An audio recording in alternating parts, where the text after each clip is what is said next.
All right, ladies and gentlemen, it is the final day of Wild Divisional Round Weekend. So we got Joe Burrow and Josh Allen going head to head. This is gonna be a tough one. It's gonna be a tough one for a couple reasons. We mentioned the O-line for Kansas City. I just don't know how they're going to be able to overcome. Now, we got another crazy snow game. What would you expect? Wow, it's snowing thick. It's snowing thick.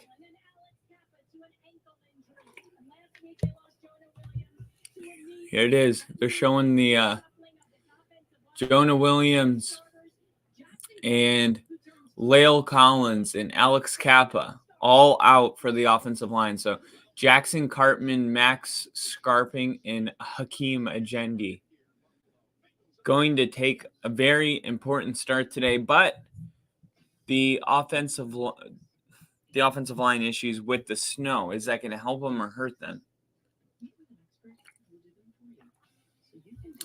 That is remains to be seen, but we do know that the snow is coming down. So a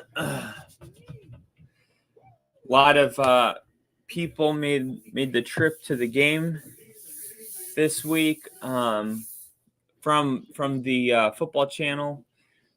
Kyle from Good Morning Football. He's the guy that does the Angry Run special. He took his whole family, drove from New York all the way to Buffalo for this game. And then he posted that basically it was his directions from his home to the stadium. And he posted it. And then on the thread, you just had a bunch of other people like, yeah, I'm driving to the game too. The longest one I saw, somebody was driving 16 hours. They were in like northern western, I guess that'd be northeastern Maine. So I think they have to like take a ferry to get on mainland and then drive from Maine all the way to Buffalo. So a lot of people finally getting this game that has been much anticipated all year. You know, Kansas City and the Jaguars wasn't really a much anticipated game this year. Not like the Bengals and the Bills. Now, we almost had this game a couple weeks ago, and we had something really unfortunate happen. So the game obviously didn't get played, but now we're going to get this game, and it's going to be tough. It's going to be tough for the Bengals to overcome their offensive line, and it's going to be tough for both teams to overcome the weather. I don't know. I want to say that's more of an advantage for Buffalo. They've been playing in it. I feel like this is their fourth snow game this year. And that includes one snow game that they ran away from because it was too much snow. How will that offensive line hold up? Will the snow slow down the defensive line and make it easier for the O-line? I'm genuinely curious to see. But one of these teams will be advancing to play Kansas City next week. Will it be Cincinnati or will it be Buffalo? Here we go. We're back, and looks like they just finished the coin toss.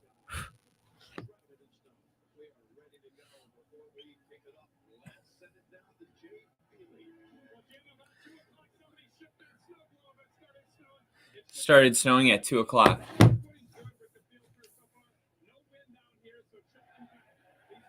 No wind. Heavy snow, no wind. JST in the chat. What's up? How you doing, JST? I went all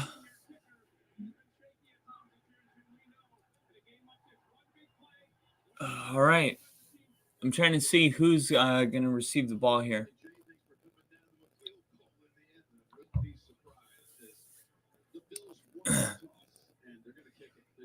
All right, so the Bills won the toss. They're going to kick it.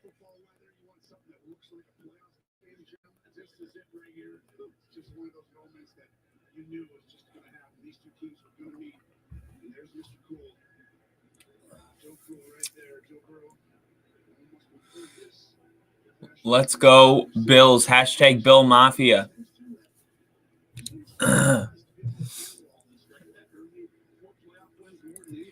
I hope the Bills have a great game. I have nothing against the Bills, but I am curious to see if Joe Burrow can overcome missing 80% of his offensive line.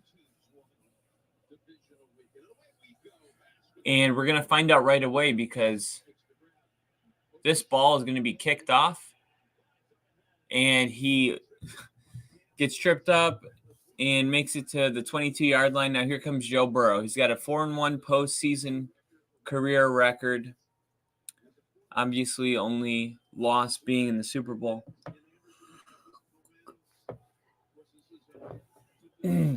69% completion. That's not bad for the playoffs. Ball in the own 21. The first snap, Joe Burrow, shotgun formation, and he's going to throw it and gets the ball out within 1 second to Ja'Marr Chase. And me and Rick talked about that. We said, look, that was my secret to success is getting Ja'Marr Chase the ball because he's such a playmaker with the ball in his hands, yards after catch, more yards than expected. You got to get him the ball, get him the ball quick. Slow down this defensive line. Now they're going to run it with Joe Mixon, who picks up 7 yards.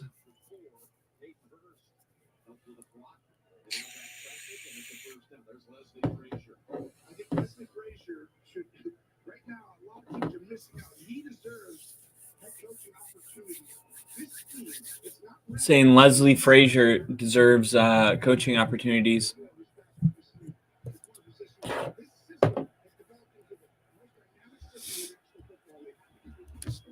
All right, Burrow going to throw it, steps up into the pocket, throws downfield, finds Tyler Boyd.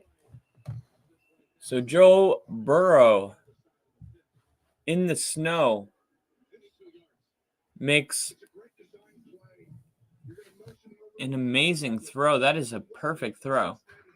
So you got Tyler Boyd involved. You got Ja'Marr Chase involved. Yep. He had man coverage on the outside.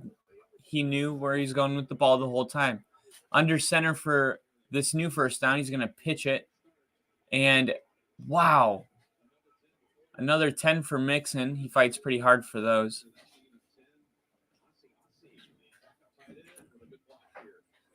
So the Bengals going on in a pretty good opening drive here. Man, he ran Porter over completely.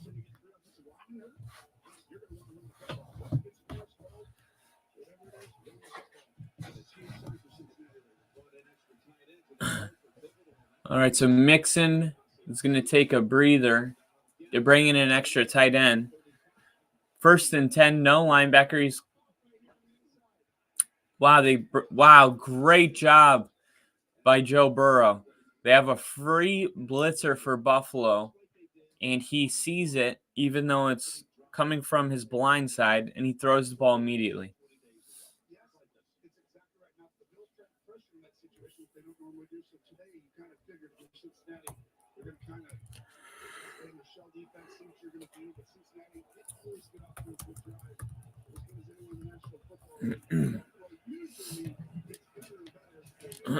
Second and 3.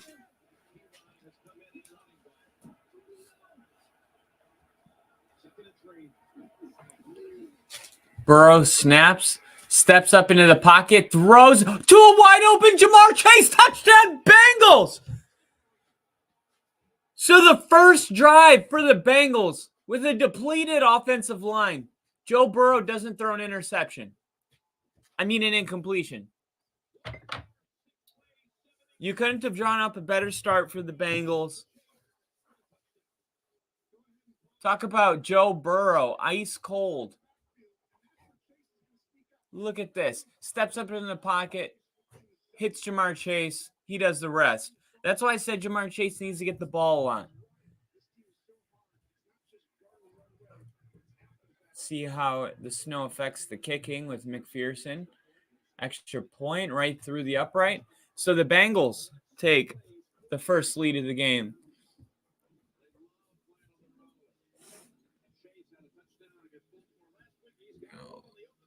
Cincinnati, 7. Buffalo, zilch.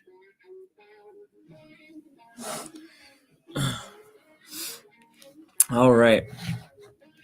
Pants. We got some hail here. It's snowing in Buffalo.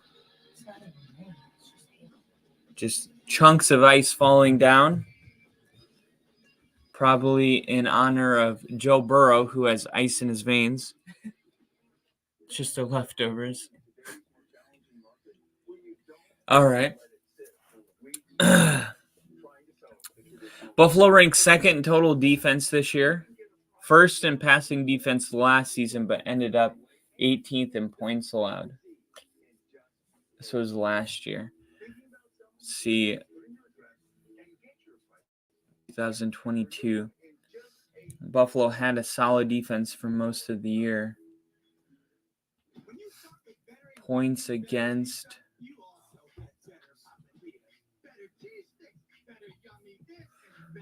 Postseason wise. That's kind of dumb. You're only basing the postseason off one game. Philadelphia, number 1, 7 points against. Let's see. Regular season. So the Bills were number 2 in average points per game. The 49ers, number 1 at 15.4. And the Bills were number 2 at 17.3. But surprising, right? You knew the Bills were at number 2 because the NFL media has told us how good the Bills, how good their defense is. And I said it during the regular season. I was like, the Bills have the number 1 offense, but they also have the number 1 defense, where it's kind of a strange combination. Normally, you'll have a number 1 offense like the Chiefs, and then they'll be at 15 on defense. But number 3 is the Bengals. And it feels like no one talks about that. The Bengals have the number 3 defense in the league. And they're going to come out here and try to punch Buffalo in the mouth, because they weren't really given much of a shot to win this game. They're an underdog. I think they're 4-point underdog, which I thought was a lot. If I would have had it at maxed out at 3 points, but let's see how the Bengals defense responds. Because they forced, when they played Tom Brady in the Bucs, they forced Tom Brady to 4 second-half turnovers. So it's a feisty group.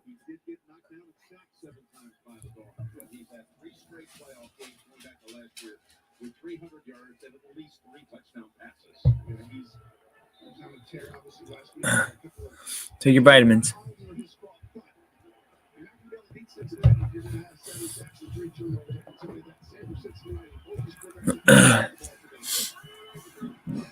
All right, first play for Buffalo.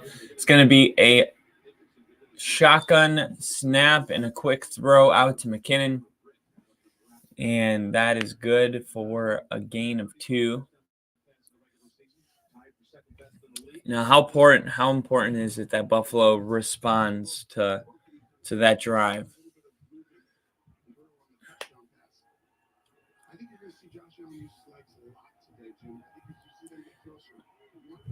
We'll see how often Josh Allen uses his legs today.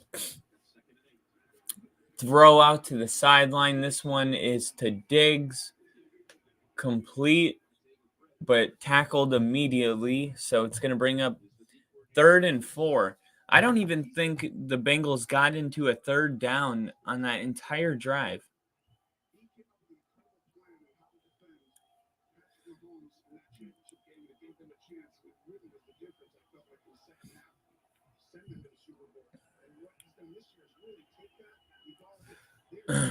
All right, here we go. So 3rd and 4. Let's see what happens. Shotgun formation. Let's see if Allen uses his feet here. He tries to throw it downfield. He had Diggs. I thought he was going to run it, but then he... Ooh. So Diggs kind of does a delayed route, and then he finally turns on the afterburners and flies downfield, and Josh Allen steps up into the pocket. He's got some space. He throws this ball perfect. It's a touchdown. But instead, he overthrows it a little bit, and the punt is off, and this one's going to be returned. He passes the 20 and goes down at the 28-yard line.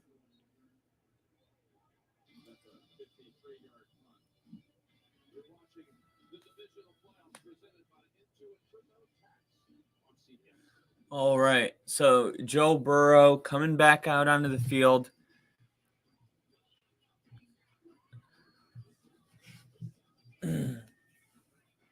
Coming back out after the first drive, extremely impressive. So let's look at pass yards. The Eagles, we talked about it yesterday, right? Best passing defense.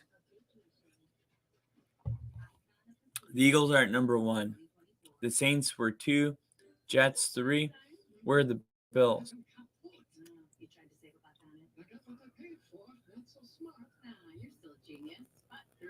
8. The Bills are at 8. Pass yards per game, 214. And the Bengals are 229. So a little bit better pass defense, but you also have to consider who they play on a yearly basis. You look at their division, who they play, 6 games in their division. The Jets had no passing offense, and the Patriots had no passing offense. So the numbers to me are also a little inflated.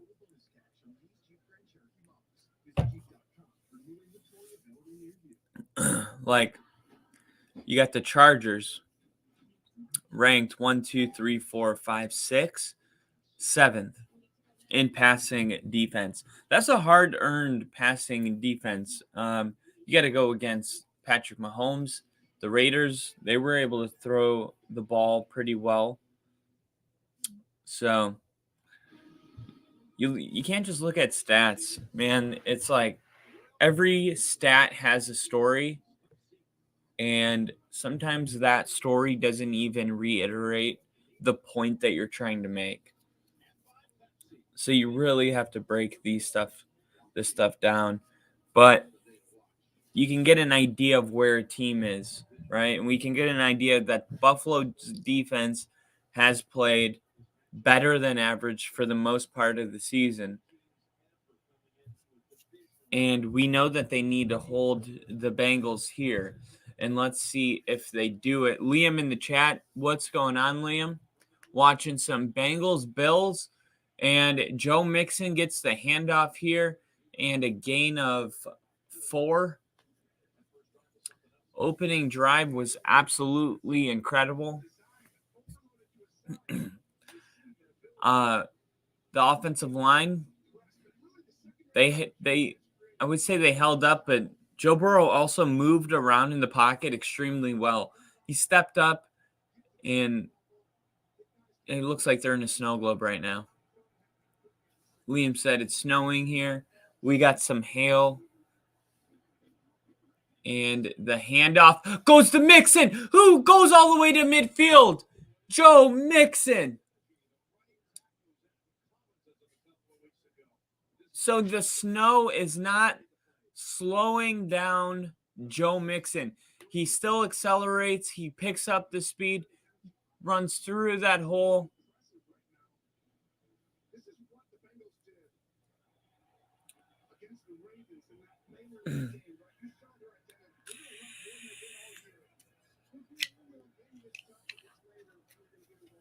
Here we go. Shotgun, ball snap. Burrow throwing, hits T. Higgins for a gain of maybe 5 or 6. Yeah, 2nd and 4, 6-yard game. Last 4 games, they've outscored opponents 32-0 in the first quarter. So the Cincinnati Bengals own the first quarter. The last 4 games, 32-0. Jen just said, "What's up, everyone? Got some snow here in Indiana too, Liam." A lot of places snowing. It would be snowing here, but it wasn't quite cold enough. First down again. This time it's not on the legs of Joe Mixon. It's on 34.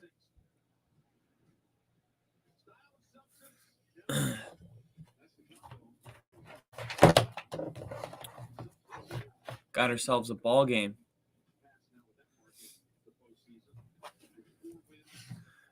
Buffalo's defense trying to hold the Bengals here. It's going to be harder probably to kick those long field goals. 50-yard field goals are going to be tougher. Probably going to see some. They're going to pass it again here. This time, Burrow finds Higgins in the flats, and he fights for that extra yard to get a first down. On first down, they are just driving.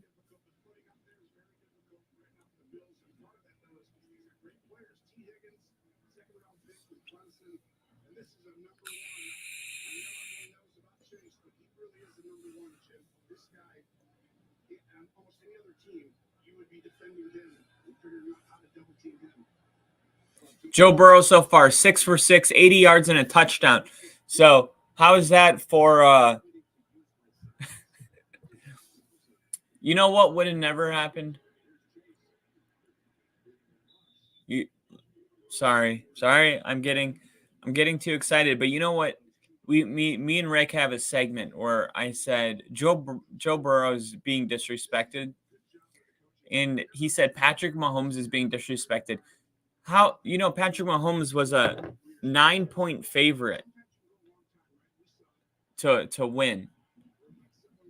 The Bengals aren't even supposed to win this game. They're not even supposed to win, and it's supposed to be by more than 4.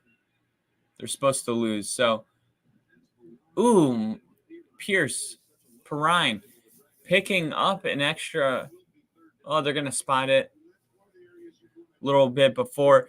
Jen just said that Ryan Leaf interview was good. Interesting how he got Hasselbeck's spot at the combine. Yeah, I knew you'd love that, man. Did you see some of the Manning stuff that I was telling you about?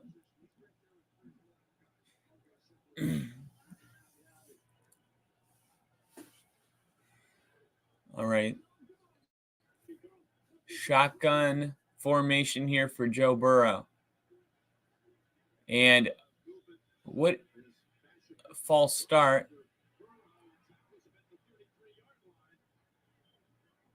Why didn't they blow that dead? How do they not? Dude, how do they not blow that dead? He literally was at the quarterback when the ball was snapped. It was clearly an offsides. Look at this. And the refs just let it play out.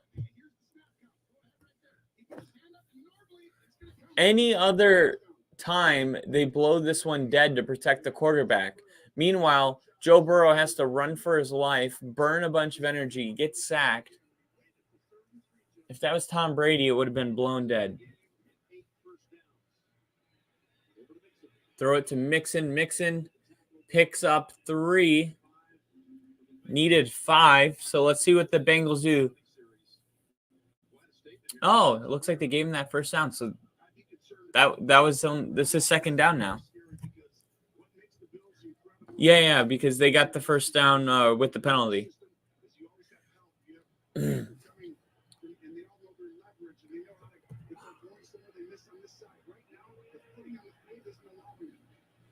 now they're going to hand it off to Mixon, and the Bills have their first tackle for a loss. Said Leaf was up 268, and Manny wanted to put on weight because of it, and then they were both middle of the pack on the Wonderlic test. Payton is probably the smartest to ever play, so like Leaf said. Yeah, exactly. That is it's just cool though, seeing that like some people never recover from that kind of stuff, and Ryan Leaf seems to be doing better, and he's open to talking about all that. Wide open touchdown, and it's Hurst.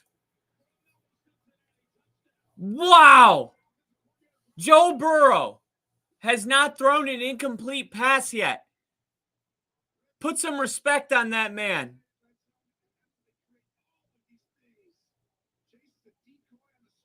Put some respect on that man's name. Who Day Chance in Buffalo. And his assistant puts his jacket on for him as he should. He should start shining his cleats if he needs it.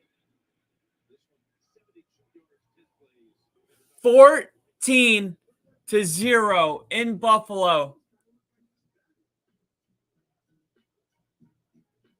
And Joe Burrow asks the world, are you satisfied yet? Have you seen enough? Now, Buffalo is no joke. You cannot get comfortable with a 14-point lead against Buffalo. And I understand that, but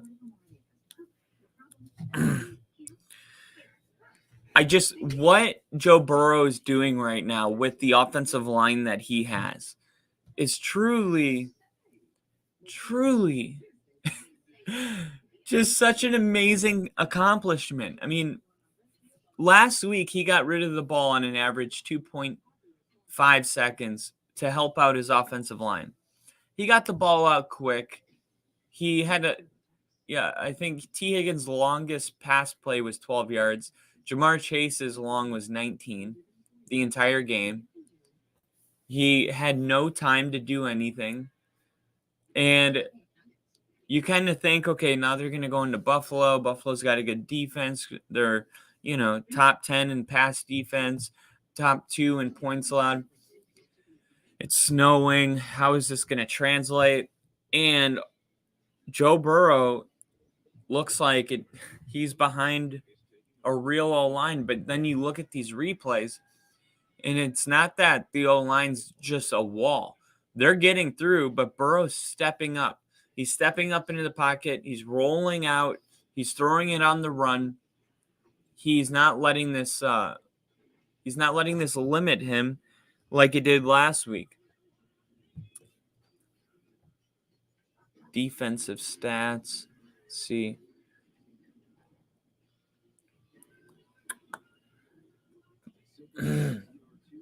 Sacks. Who's got the most sacks on the year? Damn. The Eagles have 70 sacks on the season. The second place is the Chiefs with 55. That's how good the Eagles are. When you have 4 of your defensive linemen that all have over 10 sacks, that just means you got a nasty D-line.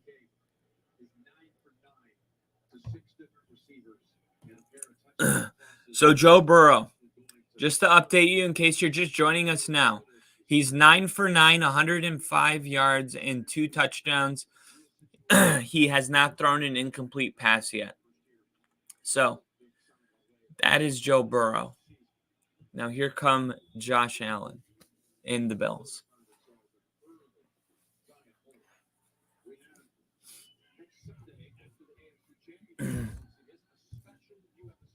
Said one day they're gonna have to. One day they're gonna have to respect him. They'll have no choice.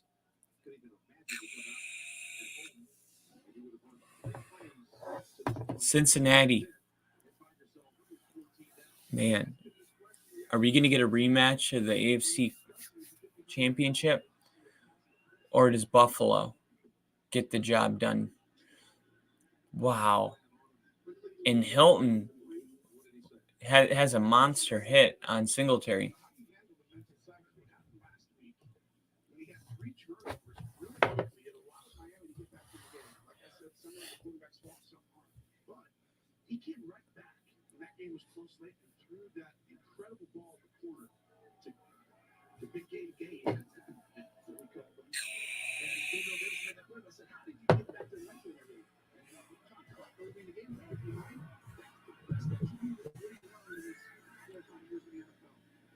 Now they're going to hand it off here to Dalvin Cook's brother. And James Cook with a 1-yard run.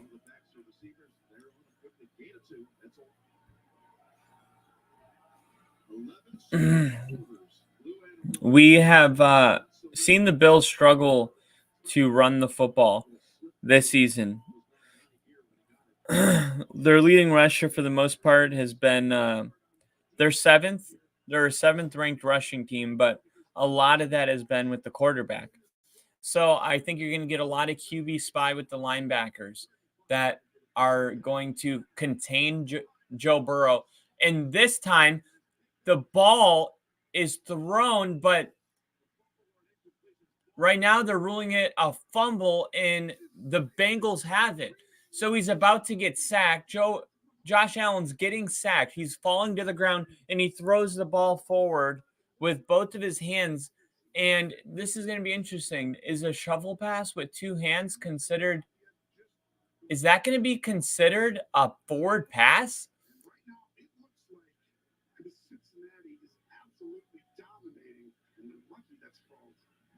They're calling that incomplete.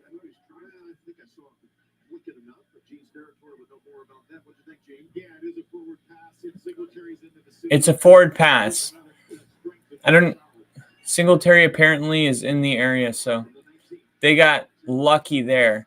So a good run back here for Taylor. And the Bengals coming back out onto the field. Here comes Joe Burrow.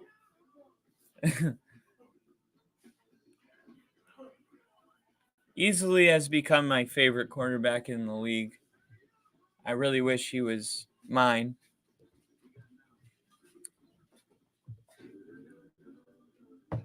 It's a cute outfit. Just snow pants. Then the song came on when you came in. All right. JSC said Bills are slipping in the snow. Bills are slipping in the snow. The one thing that you can't say, though, is that the Bills are the only ones playing in the snow. The Bengals are in the snow, too. So what is a disadvantage for the Bills is a disadvantage for the Bengals. I can already feel the excuses coming to the media to support Buffalo. It said the Bills are slipping in the snow. The Bengals are playing in that same snow. The Bengals are used to it, right? The Bills are used to it. The Bills play in the snow all the time. It's a great point. If there's anyone that should be used to playing in the snow, it's the Bills, who had, I think, 4 snow games this season. They had one of the games relocated to Minnesota because of a blizzard. I mean, it's always Buffalo. Buffalo's always been known for a snow place. When you're watching football in October and you see the first snow of the year, it's normally a Buffalo game. For those of you that don't know, Buffalo is almost by Canada. So New York is here, and Buffalo is up here in the corner on the border of Canada. I don't know why I always thought most of my life it was by New York, but it's not. Nice.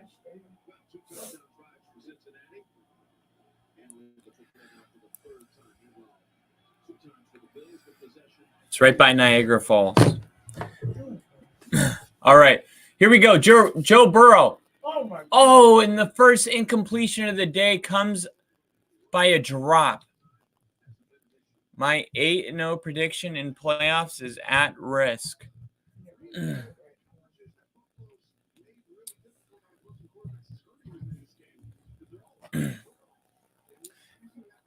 This is the thing about the AFC was we knew it was going to be the winner of the Bengals and Buffalo is going to play Chiefs. That was never in doubt. And then we always thought Philly would play the 49ers. Oh my Ooh. God. Couldn't get the ball in his hands. Take your gloves off. Everybody knows this. You're not supposed to wear gloves when it's snowing or raining. The gloves actually become slippery. Why are all of them wearing it? You know, because maybe the snow isn't. But if they slide down and get them wet or anything like that, they may be protecting them a little bit, keeping them in their pouch. Bunch of kangaroos.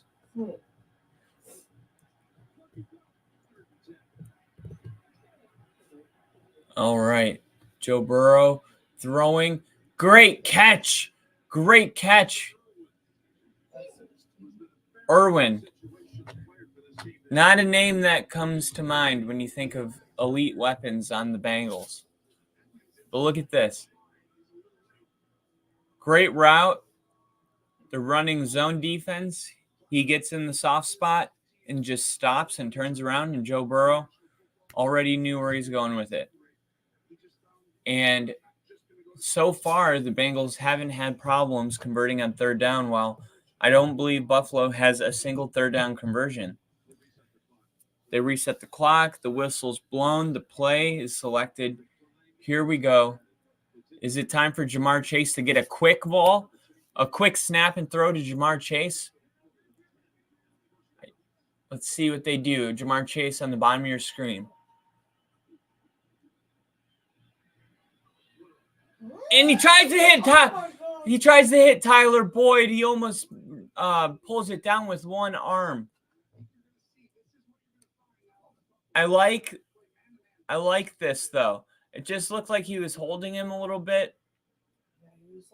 Why is he going up with one hand? No, that looked pretty clean. Not dirty enough for a flag. 1:37 left in the first. Can the Bengals take a 21-0 lead in Buffalo and shock the world? See, quick halfback draw, get Mixon involved. They're trying to get up to a more situational third down, and they will get to a 3rd and 8, 3rd and 7. And they're on midfield, so maybe another first down would start getting you into field goal range. Right now, you have to punt it. Now, you're actually on the area of the field where you would go for it on 4th. Too far for a field goal, pretty close for a punt. So I wouldn't be surprised if they call a play that is just to get them about 5-6 yards because they know they would go for it. Joe Burrow steps up into the pocket, spins, and he gets sacked by Milano. And the Bills finally have something to cheer about. Joe Burrow, man, he knows how much they needed to get points on this possession.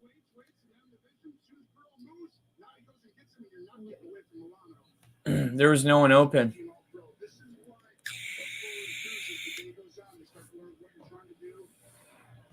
Let's see where this ball gets punted. JC said, wow, Steve Irwin plays for Cincinnati. And that was the third down catch guy that I didn't know. He does look like Steve Irwin. Was his last name Irwin? Oh, Steve Irwin's the crocodile hunter. Oh, I don't think his name's Steve Irwin. I think it's a joke.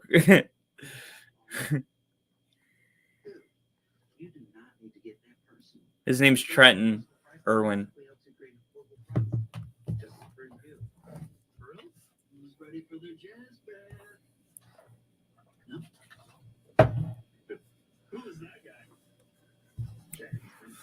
All right, so we don't really go to a full commercial break, just a little 30-second State Farmer.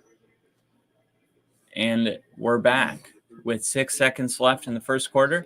That's probably why they did that short commercial, because likely we'll get one play here and then go to the second quarter and flip the field.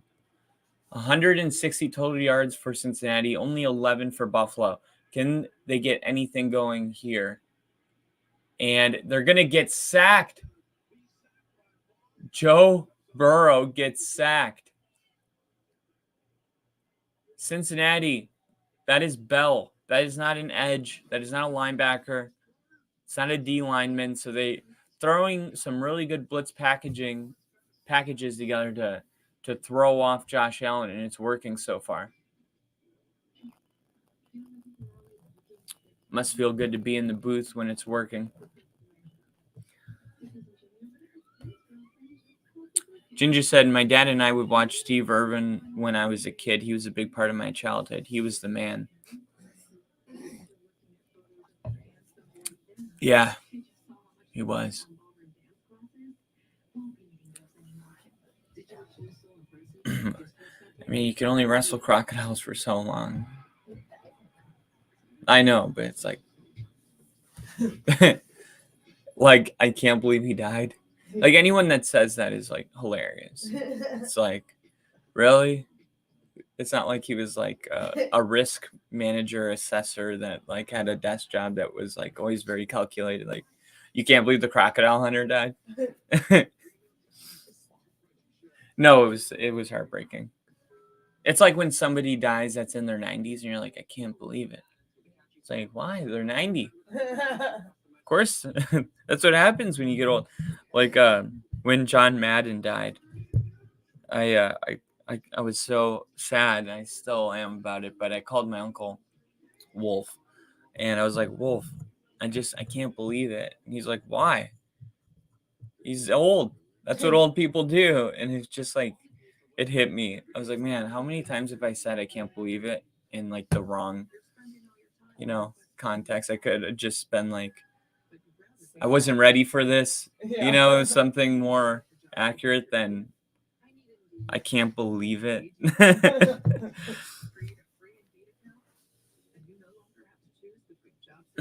JSC said, high-paying job, though. Especially all that TV money and going on, like, Good Morning America, all those, he would go on national news channels all the time and talk. He would boost the ratings. Crocky, mate, the crocodile just bit off my arm.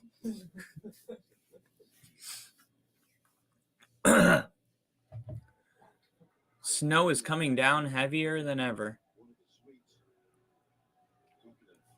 Really starting to pick up. Haven't seen a divisional heavy snow game since the Packers Seahawks in 2007, I believe.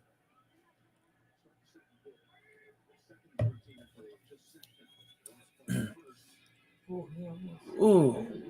Josh Allen unloads to Stephon Diggs for a gain of 12 and a first down, maybe 14. Okay, he gets into that space, and that's what the best receivers do. They recognize it. They stay in the soft spot. Good job on Josh Allen.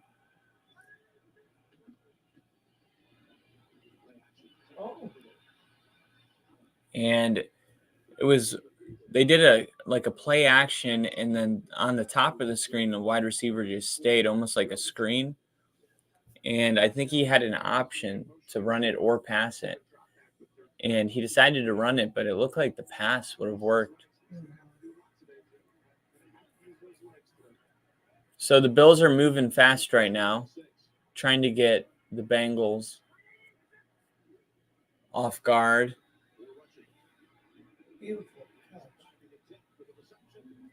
And that is Gabriel Davis. So the Bills are moving fast.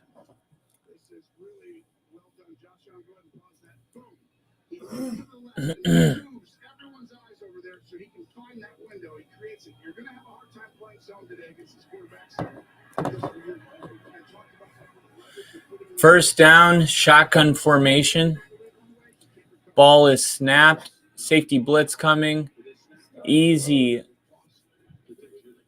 throw to Diggs. You see what he's saying? Yeah. Throwing it up higher. Not supposed to put your quarterback on blast like that. Supposed to talk to him on the sideline. Talk to him in the huddle.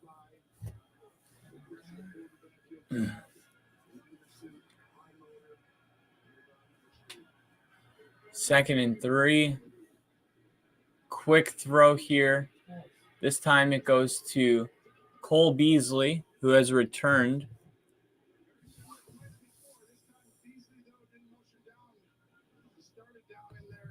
Oh, Ginger said, is that your work buddy over for the games today? No, that's my girlfriend. That's not Temple. Should have Temple over again.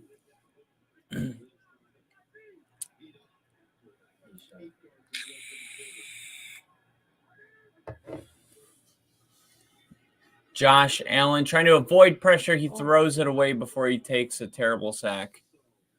He was deep into his rollout. I think if he would have got sacked, there would have been a loss of 15.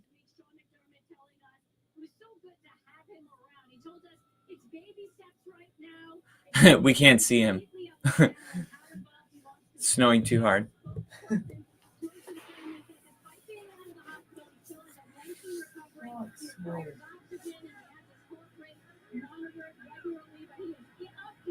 Looks like they're doing some kind of audible on the line. Quick run right here with Dalvin Cook's brother. Pushed out of bounds by Apple.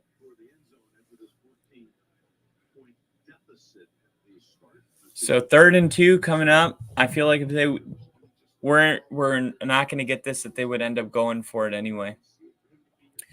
Just based on where they are.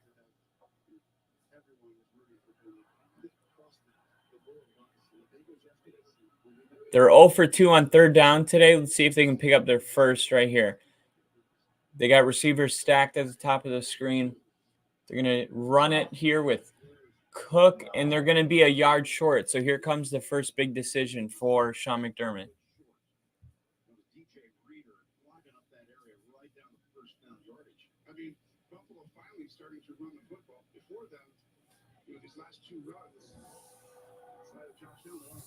Looks like the crowd's doing a little bit of cheering. That tells me that they're going to go for this.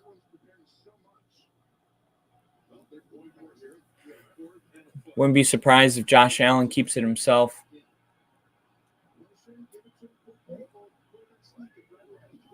Yep. Keeps it himself. Looks like forward progress will be enough. Yep, they give it to him right away.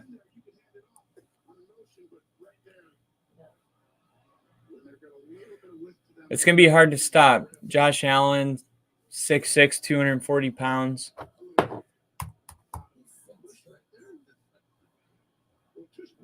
Yeah, they're just playing with a bunch of giants, so it's hard to tell.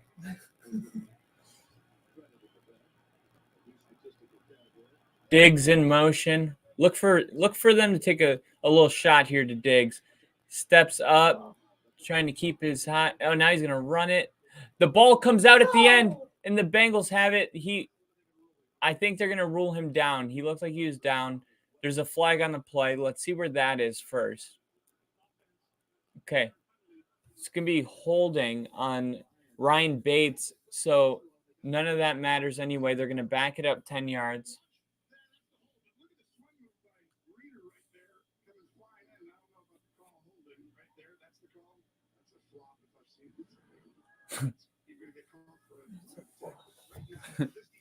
So 1st and 20 now. Bengals pretty impressive on defense. It's a good offense they're up against here. Josh Allen, shotgun, 1st and 20. He's going to hand this one off to James Cook, and Cook's going to be able to gain 4 or 5 yards. And we're about to go under 10 minutes in the second quarter, so already they've taken 5 minutes off the second quarter on this drive. So a really long drive here, and those are fine if they end in touchdowns. It's not so cool to take an entire quarter when you're down 14 and get 3. All right, shotgun on 2nd and 16. 4 receivers set. He's looking Gabriel Davis' way. Now he throws it to number 10, Shakira with the big catch.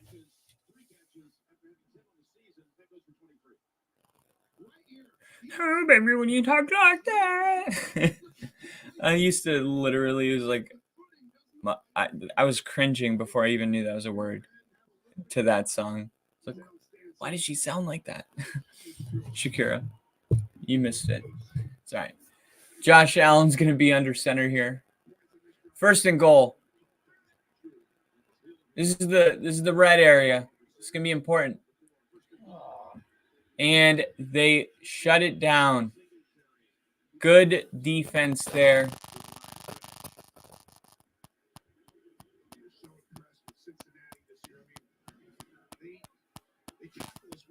Second down. Let's look at Cincinnati's red zone defense really quick.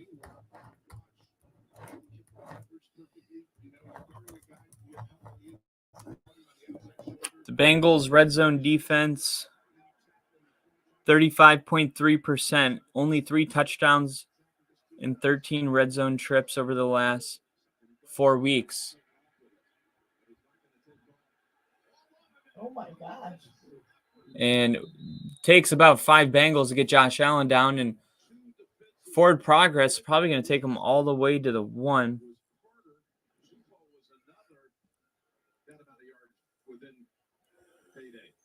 Wow. He gets inside,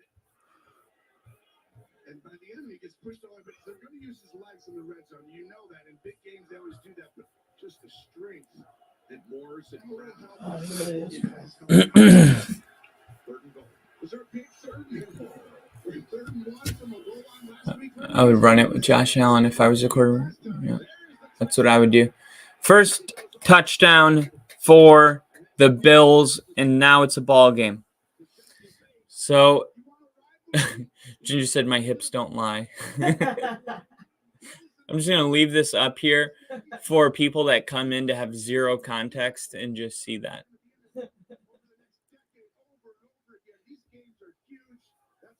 And I won't add the extra point because it's snowing. They're going to have to earn it.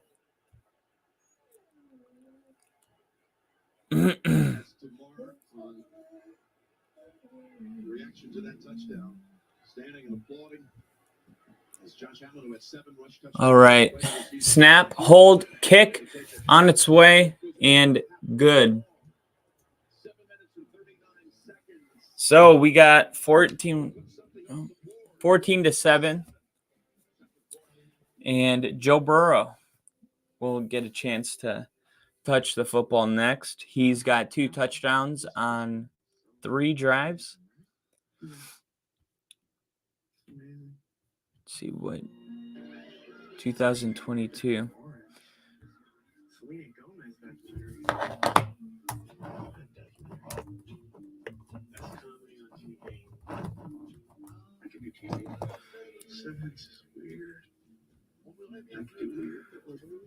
Blackbird. I guess I could do prison. What up, Tim? I just brought my new Apple Series 4. You have a new Apple show? At this point, who doesn't? Yeah. Who doesn't at this point? Like you just said, Scorsese, DiCaprio, De Niro.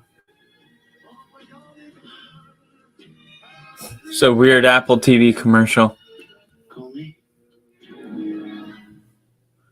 All right. Glad that was over. These payroll forms, like business payroll taxes, calculate themselves.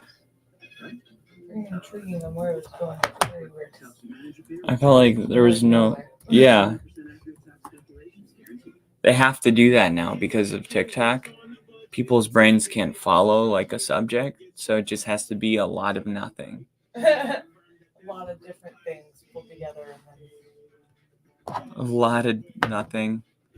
So you're like, where is this going? But it never really goes anywhere. then, yeah. You're just on this endless ride of nothing. Let's ride. Let's ride. Welcome to being a Broncos fan.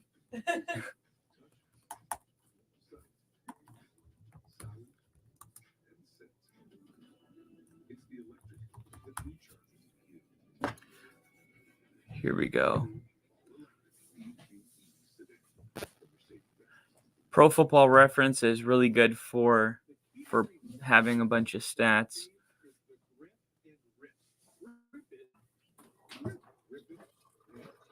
Defense.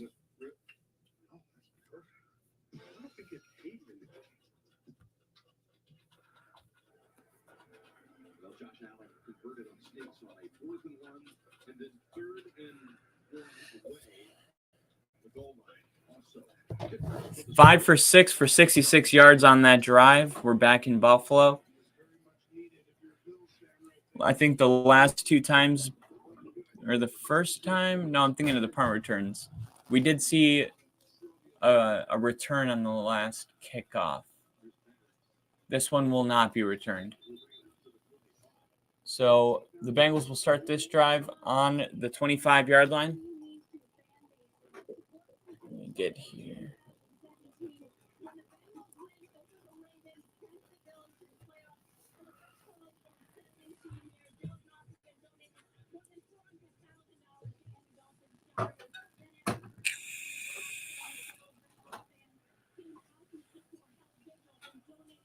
Bengals and Buffalo have had really close ties with each other, supporting each other's causes and funding each other's missions and stuff like that. But it's all business right now. Burrow with a quick throw here to Perrine, who's going to take it. What's in here? Morning greens. right there, just quickly getting through progression. That's really development. He knows football at such a high level for a guy this young.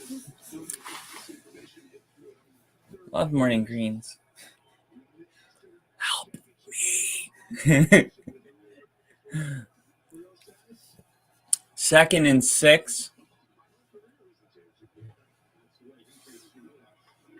Shotgun, ball snap, quick throw out to his tight end.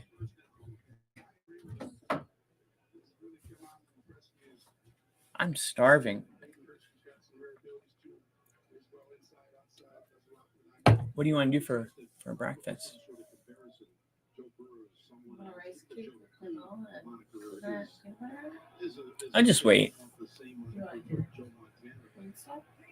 Sure. Yeah.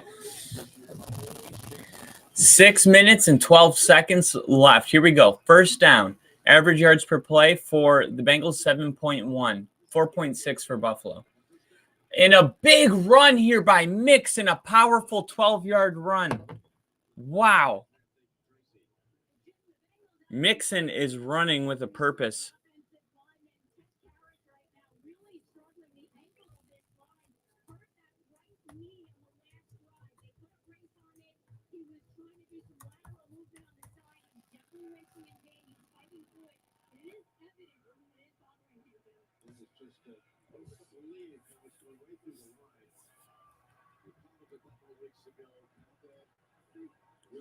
All right, shotgun snap. Burrow taking a shot downfield. Too far for Chase. He's saying that he was pulled on his on his hand warmer. He says he was pulled right there.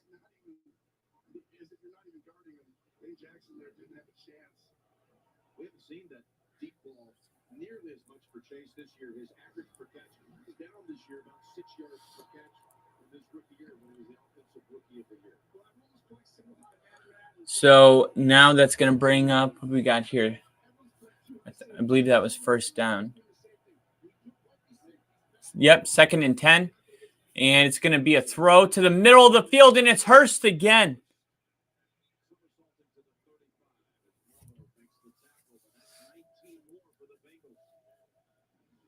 Ooh. The Bengals have given up the 20th most sacks on the season. The Bengals also surprisingly 29th in rush yards and rush attempts. So running the ball good here with Mixon. That is a little outside of the identity. The numbers would suggest that. But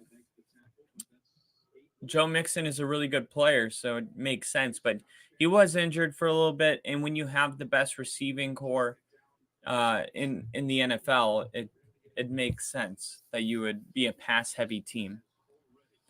When you look at pass attempts, they have the 7th most pass attempts of anybody, and they have the 2nd most pass touchdowns this season. 2nd and 2.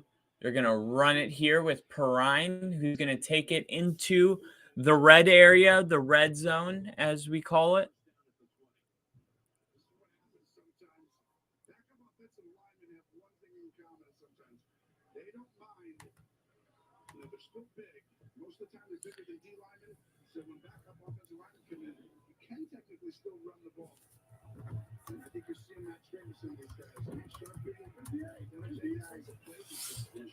First and 10, shotgun formation.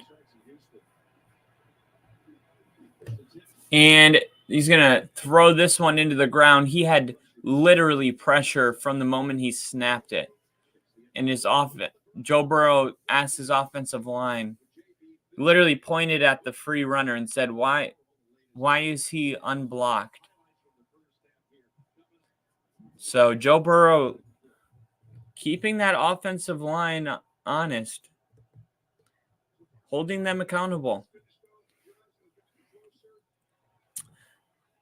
He knows that he's going to need more time to throw than he had last week if they're going to win this game.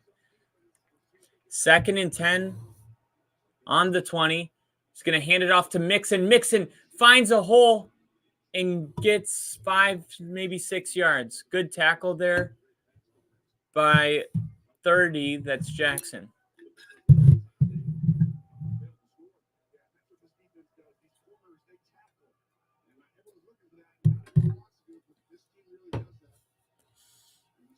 Steve said they may not lie, Ginger, but they're hitting the edges of the comment box. You guys are awesome. What's up, Steve?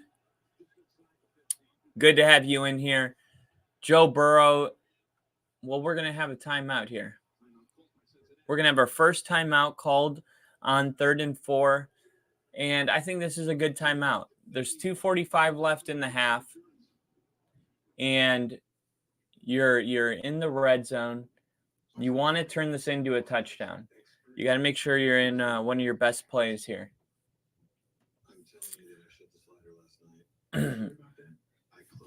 Reading the body language between Ja'Marr Chase and Joe Burrow, I'm looking for Ja'Marr Chase. Keep an eye on Ja'Marr Chase. That's all I'm going to say. Konnichiwa, y'all. Konnichiwa. Welcome. Glad to have you in here for more divisional round football. Thank you. Where are you going? Okay. Everyone say bye to Erin. She's got to go walk the dog. Everyone's saying bye. All right, here we go. Very important 3rd down. 2:47 left in the half. The Bills are showing blitz, and they do. So a quick throw to Ja'Marr Chase. Yes! Ja'Marr Chase takes it all the way to the 6-yard line. We knew it was going to Chase. We called it.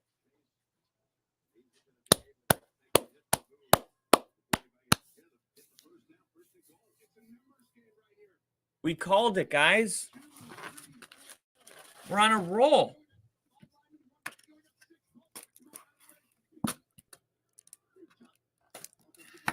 Some Chick-fil-A sauce.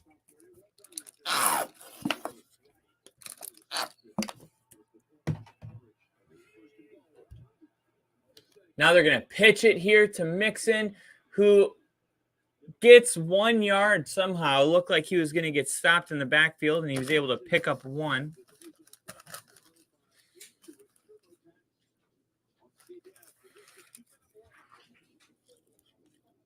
Two-minute warning.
Commercial break right now, so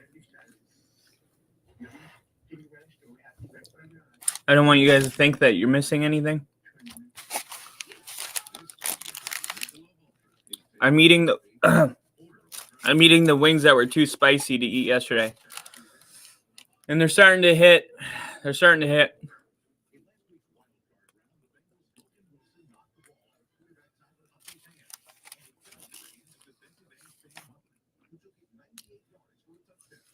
Oh, man. Just got to get through it.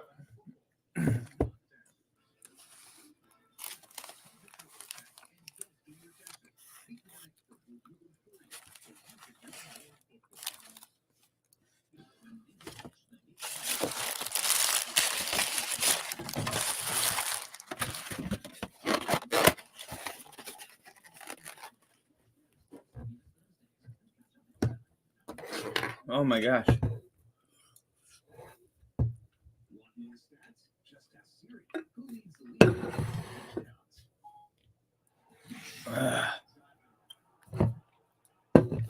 Steve said, I'm hoping one of these two make to the Super Bowl. Neither has won yet. Yeah, I agree. I would agree with that.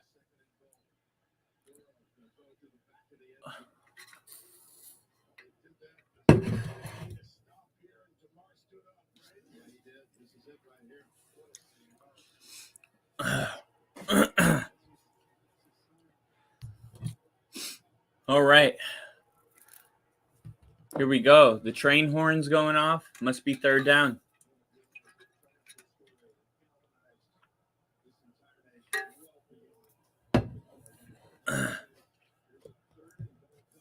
Damar Hamlin in the booth. Amazing to see him.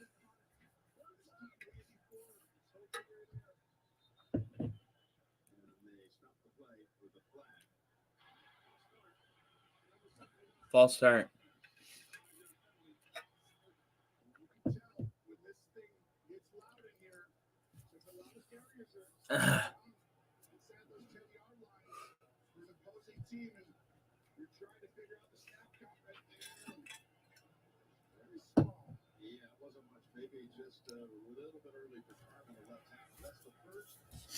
$1:55 left. We're under the 2-minute warning. 3rd and goal. Here we go. Tony Romo trying to build suspense in the moment. You can feel the nervousness right now. 3rd and goal. Touchdown. Jamar Chase caught it. What a catch. It was a great throw. Great throw, but it was a great catch too. He put that ball, I mean, that coverage was, the linebacker was on Chase. It was great coverage. He just threw the ball perfect. Wow. You cannot throw a better ball than that.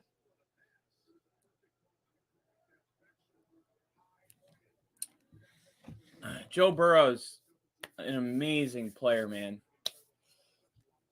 Second touchdown of the game for Jamar Chase. Burrow with 3 first half touchdown passes.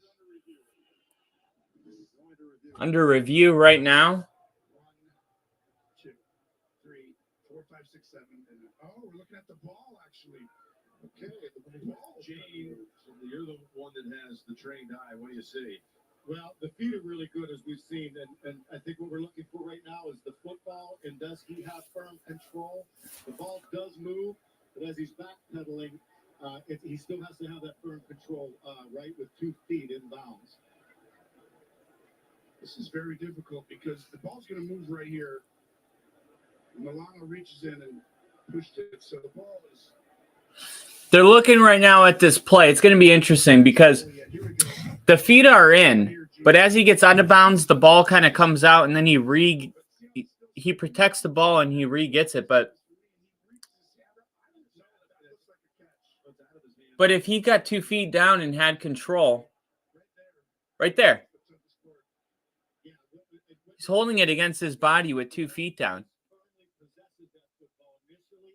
That's the end of the play.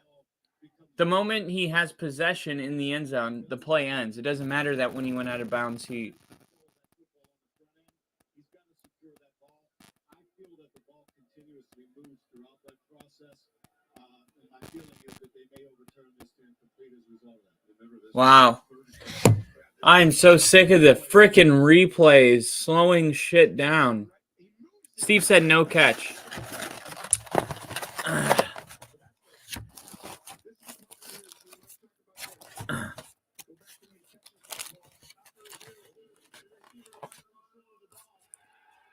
Of course, the fans love it.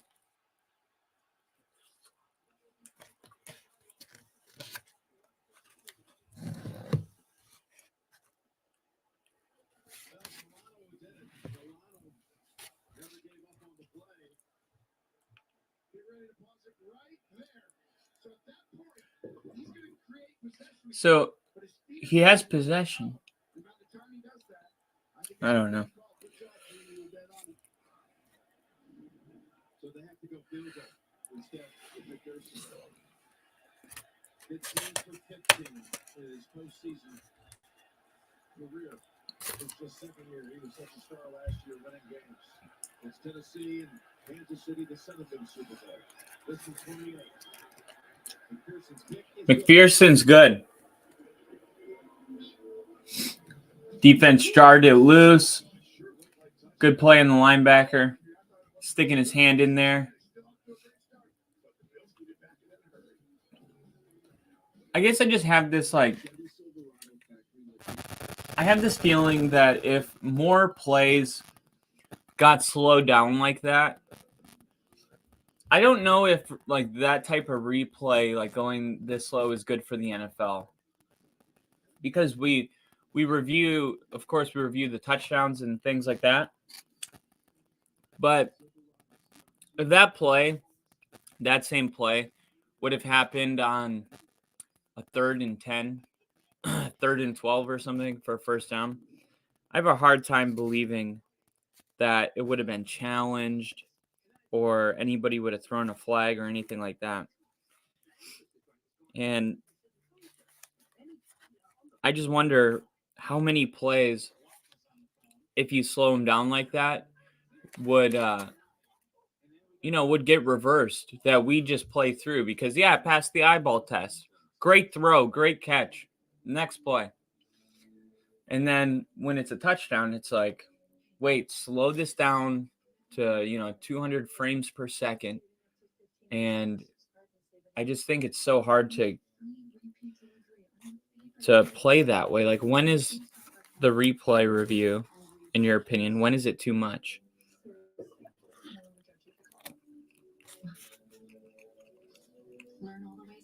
Do you think that would have been reviewed, Steve, in like 1995?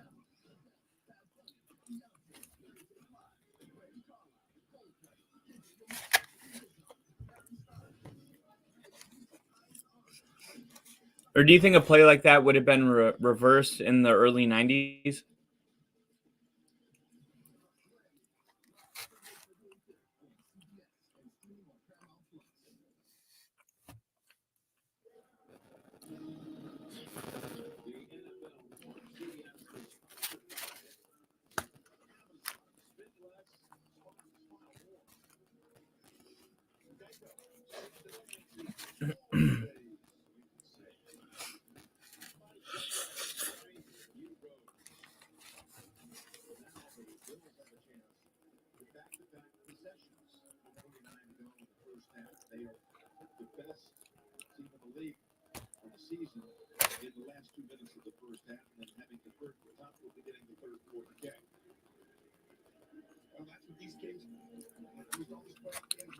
Oh, wow.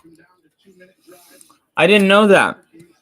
Officials back in the day fought. They didn't want replays. That's a really interesting piece. I would love to learn about the history of that.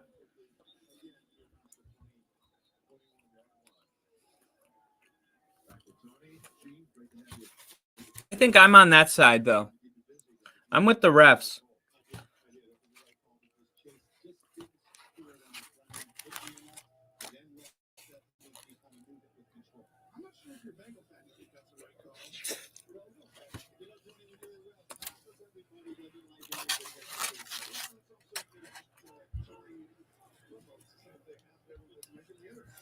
So here we go. 143 for the Bills, 1st and 10. He's going to throw this one over the middle. He hits his tight end. That's Knox for a gain of, was that 6, 5? Yeah, gain of 5. When the Bills are moving fast, the Bengals have had problems when they're moving fast, and they're going to be moving fast under 2 minutes here. Josh Allen, oh, he had Singletary, but it gets deflected by 92.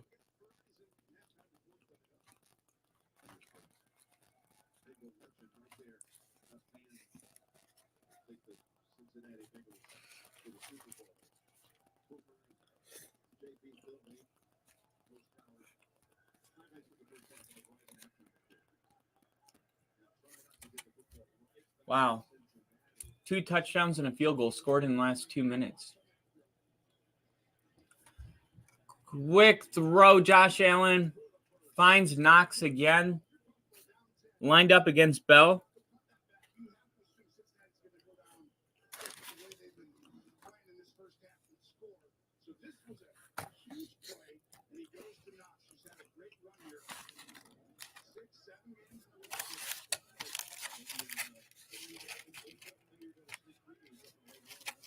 Shotgun, ball snap. Downfield for Josh Allen. Did he catch it? I think he caught it. They're saying he caught it. That looked like a great catch, and it did look like he got his feet down. Look at this. Ball. Wait, we got to zoom in. Let's see if the ball moved.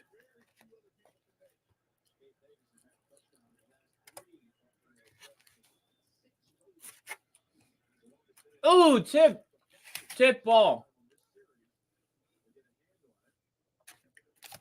So Josh Allen's got 2 balls tipped on this drive. Good job on the line for Cincinnati getting their hands up.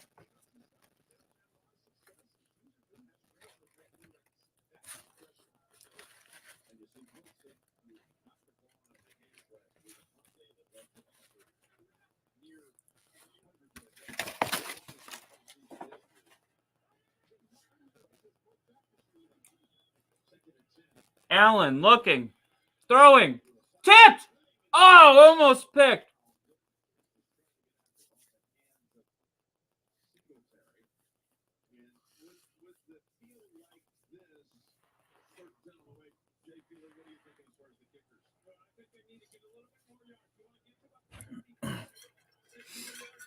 Jay Feely reporting saying that I think they need to get a little more yards to kick a field goal.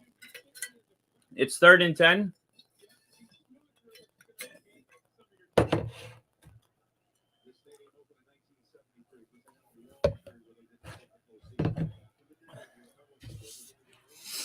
Here we go. Josh Allen, shotgun. 3rd and 10. Big 3rd down here. Pressure coming. He's got Josh Allen evades it. He's still running. Downfield all the way. All the way downfield, intended for Stefon Diggs. The coverage was great by Eli Apple. The throw wasn't. Ooh, now there's a holding. I would have accepted that, maybe. Well, I mean, if you accept it, you get a chance that they could go for it. Now it's 4th and 10. You take them out of field goal range for sure, if you accept it. Ooh, Sam Martin comes out. That's going to, okay, so they're going to punt it. Sam Martin used to kick punt balls for the Broncos.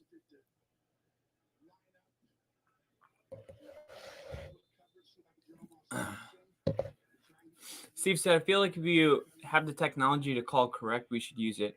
We use technology advancement and other things to make things better. Why not in sports? They need a quicker time limit on it. That's a great point.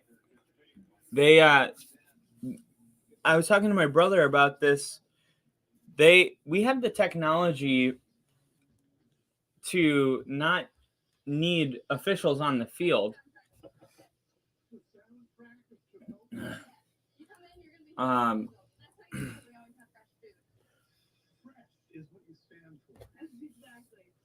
We don't even need officials on the field anymore. But I think you will always need officials on the field from this aspect, breaking up fights, having a human on the field to watch the chippiness and stuff like that. Like when the cat's away, the mice will play. You're always gonna need to have some kind of presence on the field, some kind of human presence that's neutral. But just speaking like sheer technology wise, I think they could call an entire game, from an office in New York. You could have a whole entire department that's watching offensive line, a department watching defensive line, and a department watching holding on defense and pass interference. I mean, you could really go deep into it. I think the NFL's done a good job of not getting too carried away.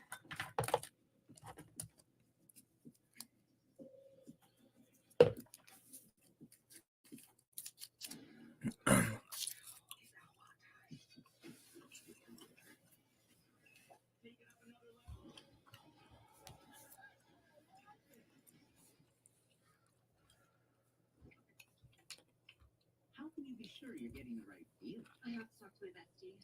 This one's like his boyfriend. It's got issues. For the right used car, just say, show me the Carfax value. You'll get the most favorable price based on the vehicle's accident history. Shop at your new Carfax.com. If you wait for Champions League knockout trades, you're nearly do or die battle royale. Where winning is all that matters. If you wait for Champions League, Obviously last week we talked about red zone defense with the great offense for Buffalo. Last week, the red zone defense saved the Bengals on that goal line stop that turned into a touchdown. And I would say they've done a pretty good job so far, giving up one touchdown in an entire half of football. Get the ball to Jamar Chase immediately. Allow him to make a play. Okay, they're going to call a screen. I like this. Get out of bounds. He gets out of bounds after the first down. I would say that's a really good play right there. You're backed up and, standing on your own 10. Got 11 yards. saved your timeout.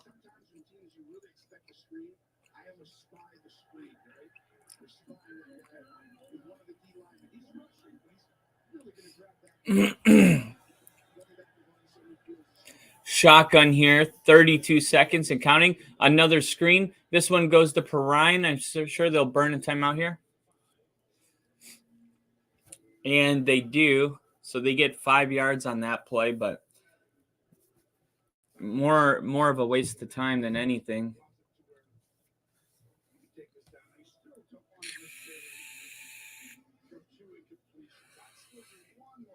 Steve said, I like the officials on the field. It's a historical part of the game.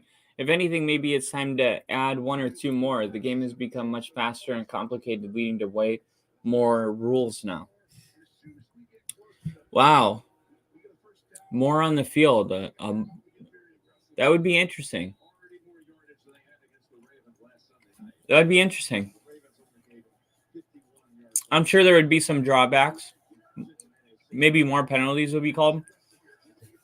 And I don't think more penalties and more overturns is necessarily good for football.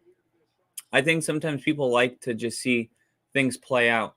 Joe Burrow steps up into the pocket, gets the ball to Perrine for a first down. They're going to call another timeout. They're in the 30s, so they need about 30 yards to attempt a field goal, I'd say.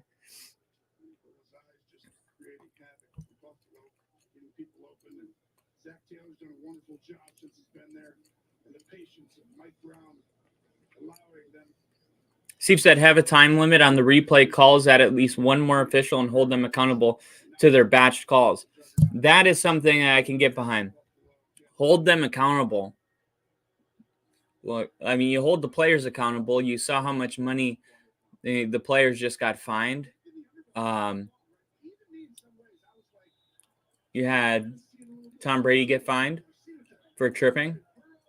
You had Joey Bosa get fined like $60,000.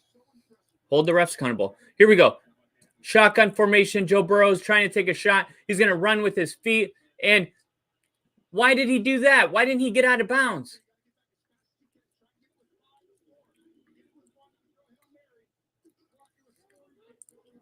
And they spike it.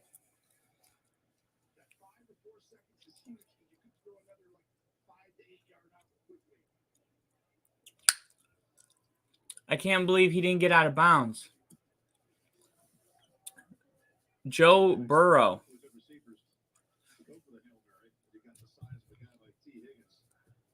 And the back judge is has his initials on the back of their referee shirt. It says BJ, which stands for back judge.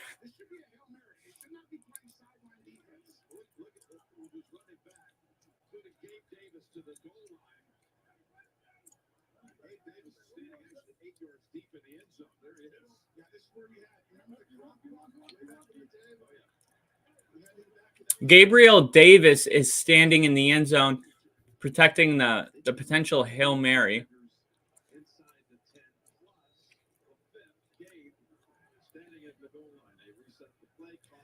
Wouldn't be surprised if they do some kind of hitch and ladder, something quick instead of a Hail Mary here. Joe Burrow gets the ball off. It's all the way downfield. Oh man. That was there could have been a move there. I think Higgins is going into the wrong locker room. Oh, do they go down the same tunnel? I like it, though. I love Cincinnati, not just comfortable running the ball, going into halftime and protecting their comfortable little lead, but doing everything they can, almost as if they were down 17-0. Doing everything they can to, get in a Hail Mary situation there.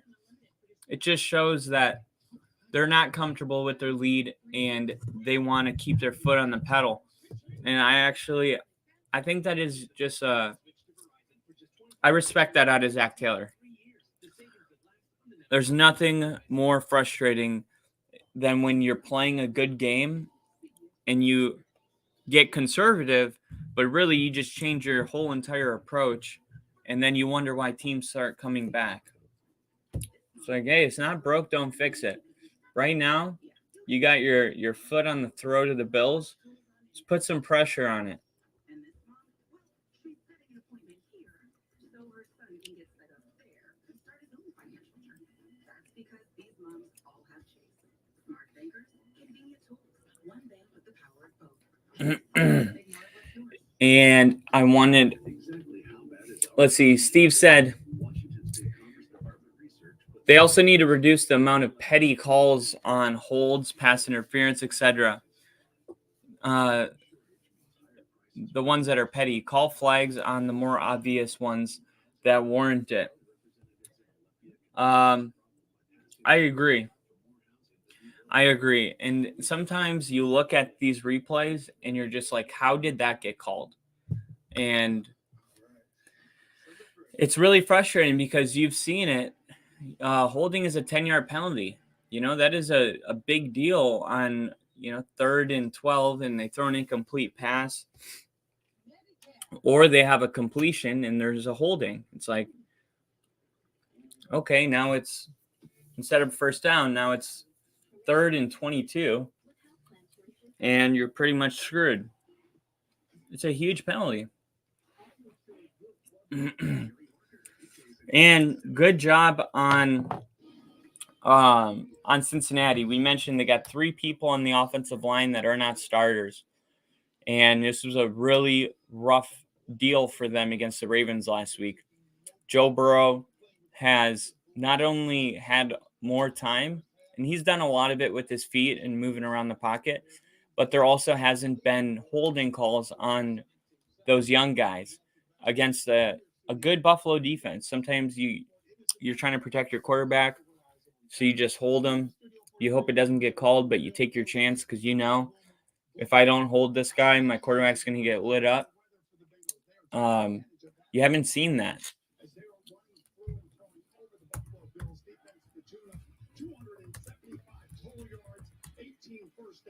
And Joe Burrow has been masterful in this first half. That one's a Tyler Boyd. Now, Bill talked about how Joe Burrow gets himself out of trouble. He stepped up in the pocket. He finds Jamar Chase. Jamar does the rest.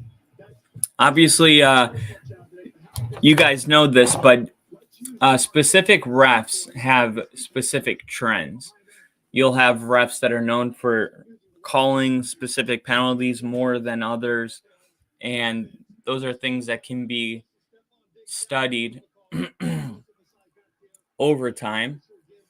And today's referee, lead official, is Carl Sheffers.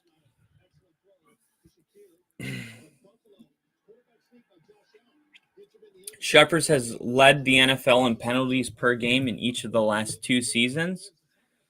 So definitely not a ref that is likely to keep the laundry in his pants. During those 2 seasons, Sheffers has favored the home team, penalizing them 43% of the time compared to 57% of the time the away team.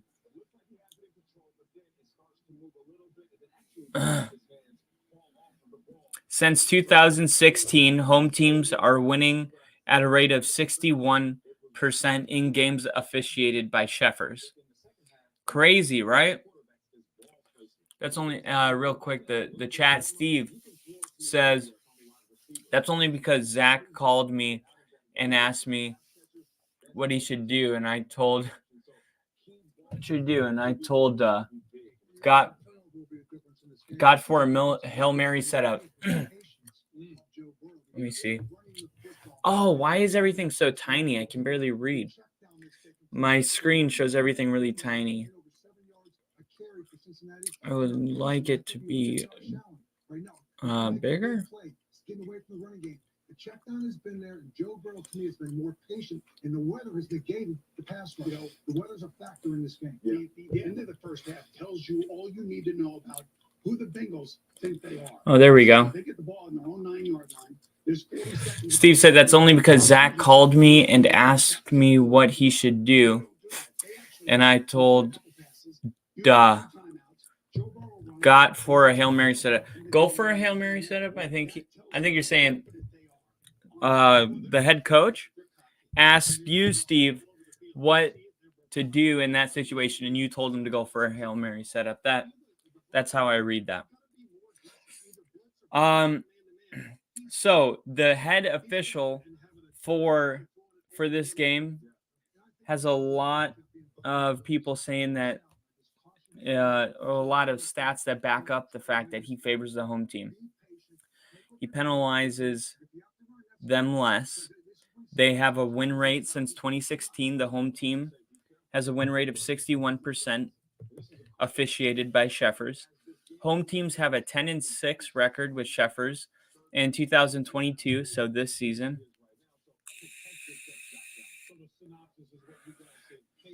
According to Evan Abrams, the under has hit by average of 13.1 points and boasts a whopping 10-1 in playoff games called by Sheffers. Wow.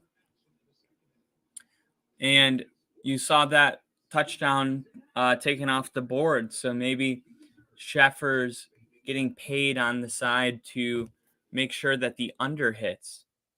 I'm just throwing that out there. I'm not saying that that's what's happening, but he's got a 10-1. He's 10-1 in playoff games for the under. That's pretty crazy. Josh Allen and Sean McDermott Bills are 6-1 in games called by Sheffers. The Bengals over that same 5 years are 1-3. Buffalo's 4-3 against the spread in those 7 games. Sheffers worked the Bills divisional round, 17-3 win over Baltimore Ravens in 2021. Sheffers has worked 17 playoff games in 2 Super Bowls. The Bengals average 5.2 penalties per game, ranking 9th fewest in the league. So that's another really good coach. That's disciplined players. The Bills average 5.5 penalties per game, 19th fewest in the league. The referee should never dictate the outcome of any game, yet every season it seems every big game has issues with the officials. We can only hope that the headline following the game is how great of a show 2 of the best teams in the NFL produced for us, and not how a bad call changed the outcome of the game. So what do you guys think about referee trends?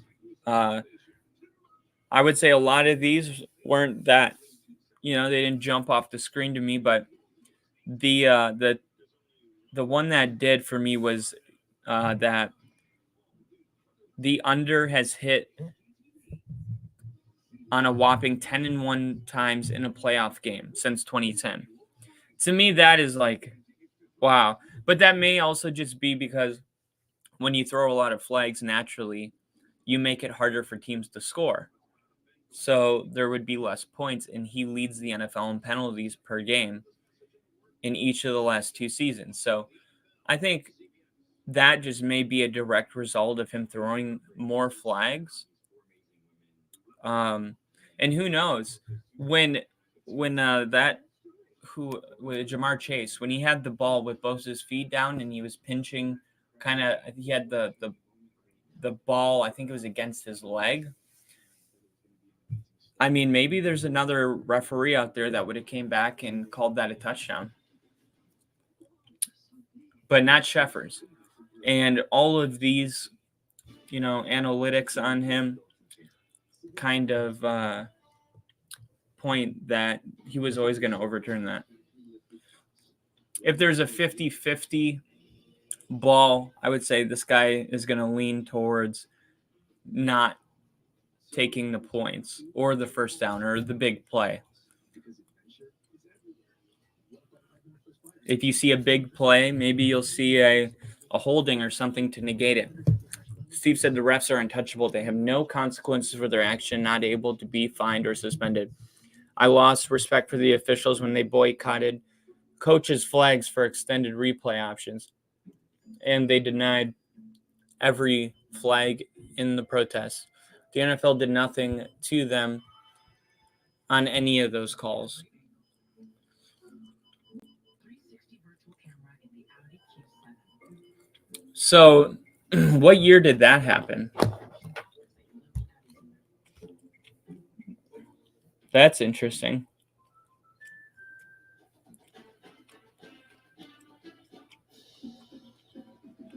Inspiring her dreams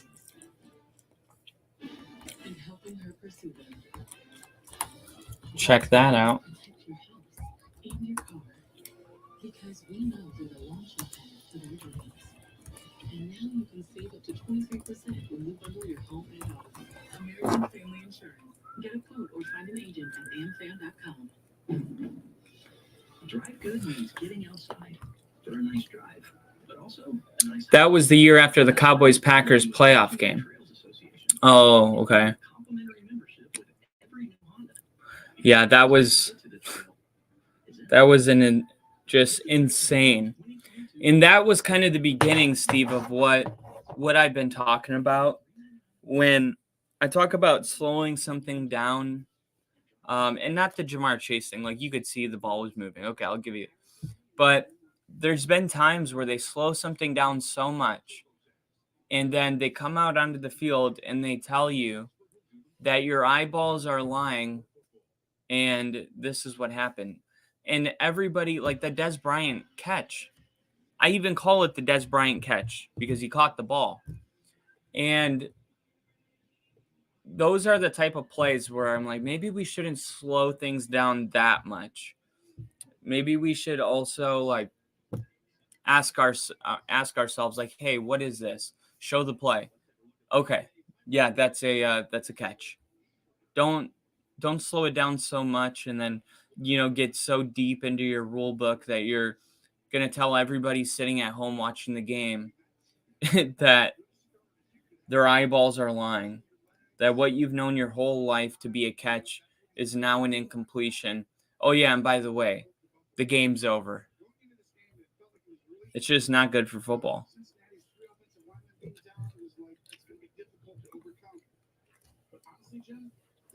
I'm just going to fill my water up really quick. Tony Romo and Jim Nantz are back in the booth, which tells me kickoff is right about to happen.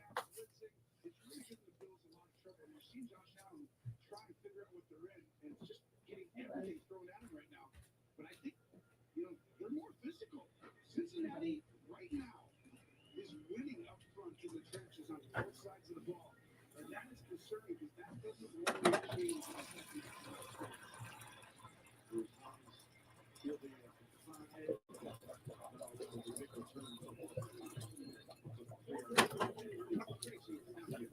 All right.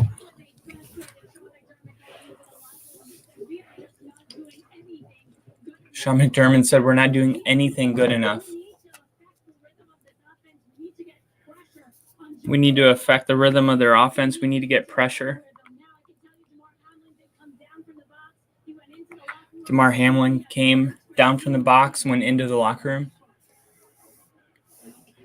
Oh, we're going to see a different Bills in the second half. I really believe that.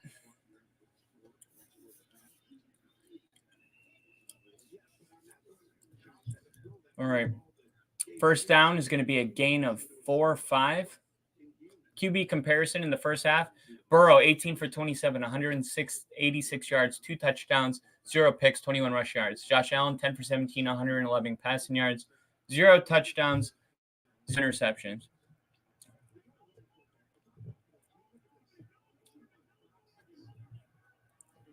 All right, so Josh Allen changing the play. Gonna throw this one to I believe that's Diggs on the slant at the top of the screen. And for Zach Taylor in Cincinnati, it's been the same deal. I mean, you go into the locker room, and as a coach, I feel like you just have to say, like, hey, they're going to come out here and they're going to play better. And that means that you have to continue to play better. Singletary with the handoff, and that's going to be a gain of 2-3. Fighting for every yard, almost getting 5. Hi, Woody.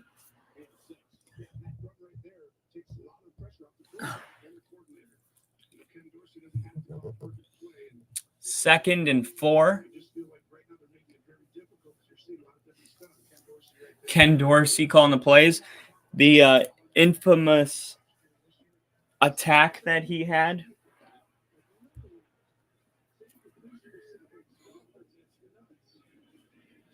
And another run to Singletary right up the middle. And that one's good for a first down. So the Bengals, the Bills already at midfield, passing midfield into Bengals territory.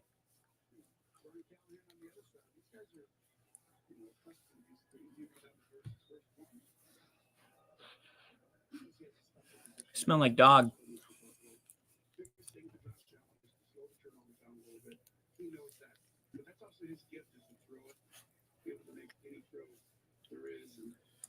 Snow still coming down.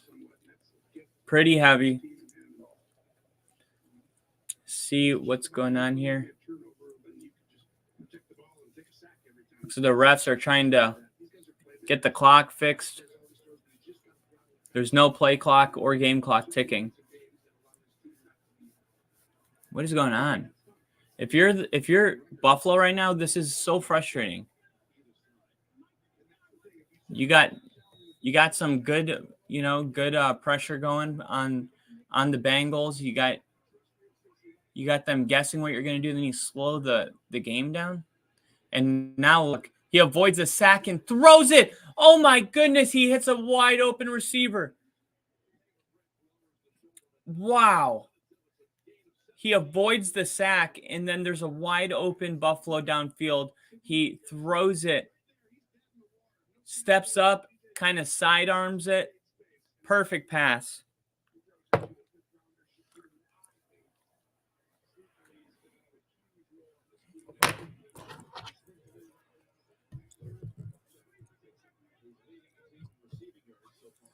Shotgun formation. Josh Allen rolling out to the bottom of the screen, fakes it, pump fakes, and gets a 2-yard gain. And the pump fake even worked on me. That was a good pump fake.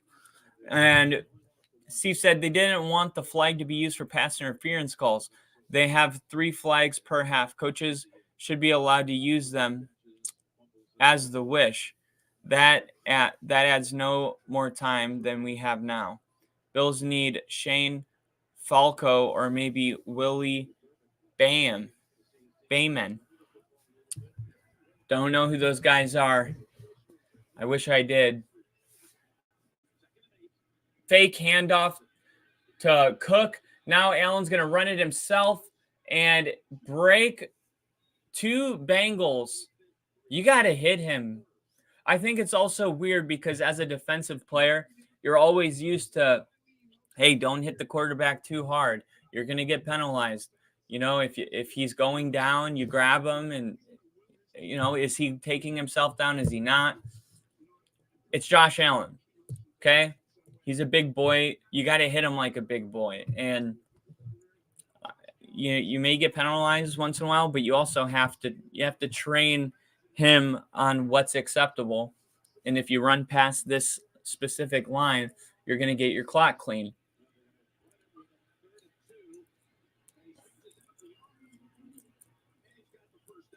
First down for Buffalo. Buffalo approaching a touchdown of their own. He stuck out his arm here.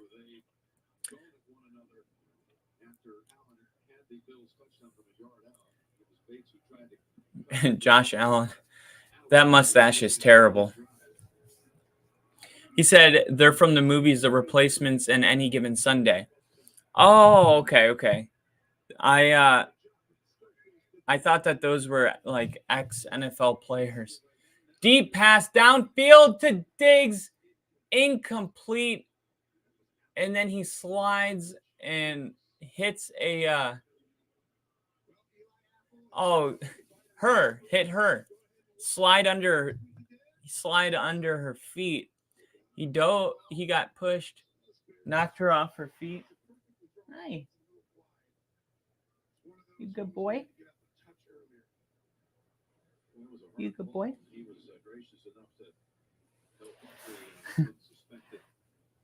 Diggs is actually down on a knee right now.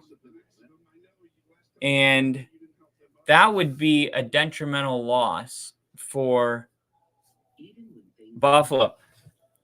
I'm going to put my dog in his potty area really quick. Because you got to go potty, right? Say hi to everybody on TV. Say hi, Woody. Hopefully Stephon Diggs isn't hurt. He got pushed at the end of that play out of bounds and slid.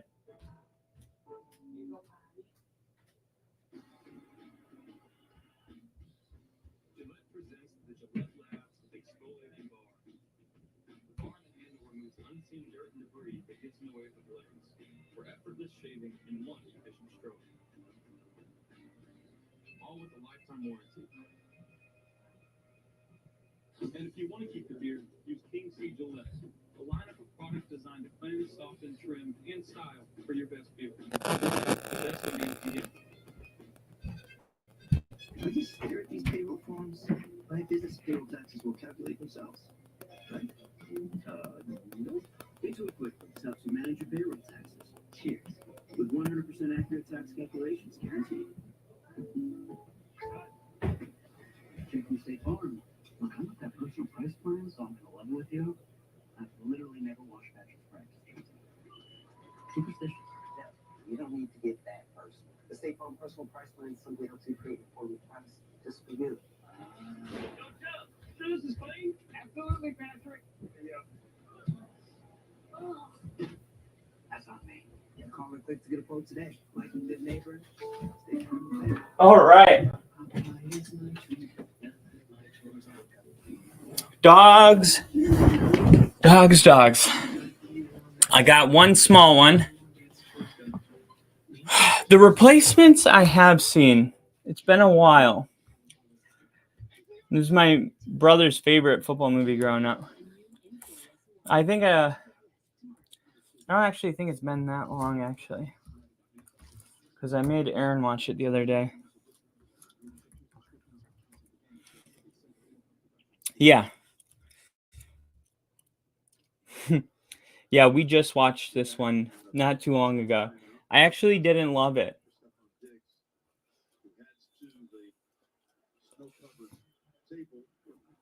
We might have watched it 6 months ago. Okay, Josh Allen, we'll get back to that. Josh Allen, 2nd and 10, back on the field. Diggs went into the medical tent. He's trying to get the ball out, and he does somehow get it to Cole Beasley, who makes the catch.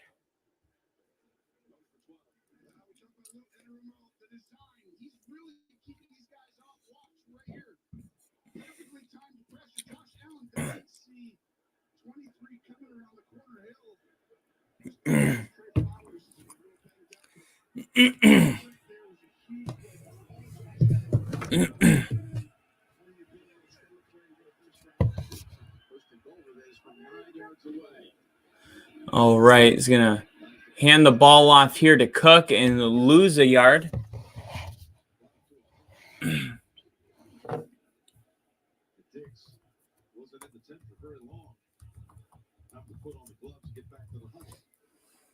And Diggs coming back into the game. I haven't seen Any Given Sunday.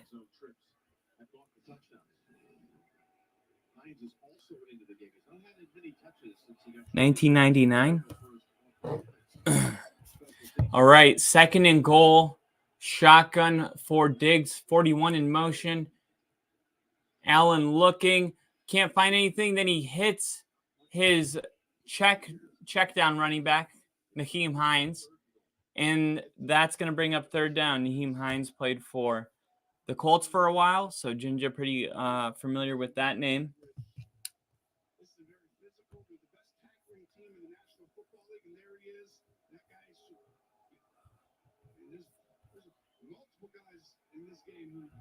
Should be considered for your football team right now. They're coaching Here we go. 3rd and goal. Are they going to be able to settle or get a touchdown? Deep to the end zone, incomplete. Josh Allen threw the ball up. Hill was on the coverage. It was intended for Knox, I believe, for Buffalo. He's trying to run a deep corner route, and it's just covered really well. He struggles to get off of the line.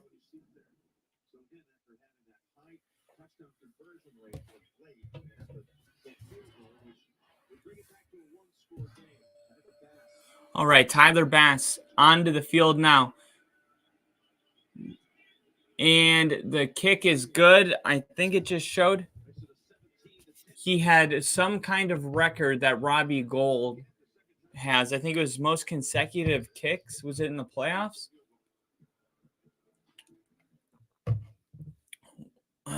Maybe it was in the playoffs, but regardless, it's time to update the ticker. Ticker. Meet with an expert who will do them for you. So You can do it. at one point, they had a 14-0 lead. Now it's 17-10. So still a 7-point lead. And you would think the Bengals need to come out here and score a touchdown. Get a touchdown again, and then keep that 14-point pressure. Keep that on Buffalo. What you can't have happen. Well, I could tell you just because of the sheer fear that the crowd felt when they went down 14-0, you're going to have an extremely loud crowd eager to get the ball back and tie the game. You're going to need to come out here and have it's going to be difficult, right? They made their halftime adjustments. If they did, the crowd's going to be really into it much more than they were when you took an early 7-point lead and were driving. They're going to be into it now. And if you get a 3-and-out, or the play only goes maybe 10 yards, it's all but guaranteed Buffalo will tie the game with their next drive. So Joe Burrow and the Bengals need to come out here and get something together. They had success running the football with Joe Mixon. Man, am I done? Okay, I'm done. They had success running the football with Joe Mixon. Like we said, they're not a running team, but I still think that they found success in that, so they should go back to it. Run the football. Let's see. Mixon so far today has 58 yards on 10 carries, so he's averaging 5.8 yards a carry. Those are numbers I feel comfortable with sticking to that.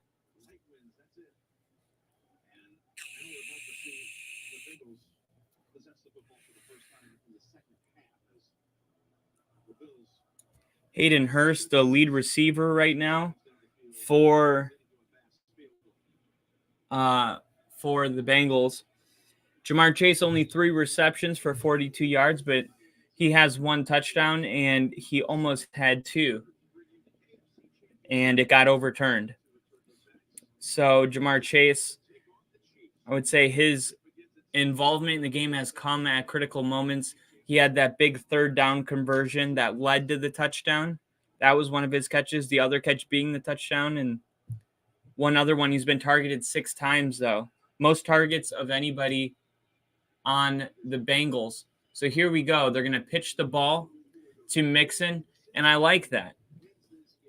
I like that decision to come out here and run the football and don't get all cute and like start throwing the ball. Hey, we need to score really bad. Let's just throw the ball a bunch. You're running the ball really effectively. You want to wear out the defense? Go on a nice long drive that involves 45 yards on the ground. 2nd and 6. Shotgun, ball snap. It's a pass. He steps up into the pocket. Now he's running. Joe Burrow's going to get the first down there after picking up 9. Number 9 with 9 on the ground. We're going to look at the offensive line. And right now they're showing some highlights. And you would have thought that with the offensive line struggles coming into the game, that the one thing they wouldn't be able to do is run the ball. That has not been the case. 6 minutes left in the third, hanging on to a 7-point lead. What will the Bengals do on this drive? Shotgun for Joe Burrow. Fakes the handoff and throws it to Chase. That's what I like. Get Chase in space. And he gets 12 yards. Looked like he was only going to gain 3, but he gains 12. He's top 10 in yards. Yards over expected. That's a whole category that's you can get really nerdy with, but basically says based on this catch and the players, he is expected to gain 4 yards. Well, that was right there a great example of why he's so great, because he had Bengals wrapping him up 3 yards and he gains 12. Shotgun for Burrow. Snap. This is a pass. Going to throw it to T. Higgins, who looks like he pulled it in with one hand. Let's see. He pulled it in with one hand. 1, 2. McDermott on the sideline holding up one finger saying, hey, he only had 1 foot in bounds. But he did have 2 feet in bounds. Maybe that finger meant only one hand because he caught that with 1. Going to take a shot here, it looks like, but he's getting sacked. And is Burrow all right? Uh-oh. He looked like he got twisted up bad. Oh, no. Burrow looks like he got twisted up at the end of that play. It looked weird on TV. I could see it. I was keeping an eye on it. And here's the replay. It looked bad. It just...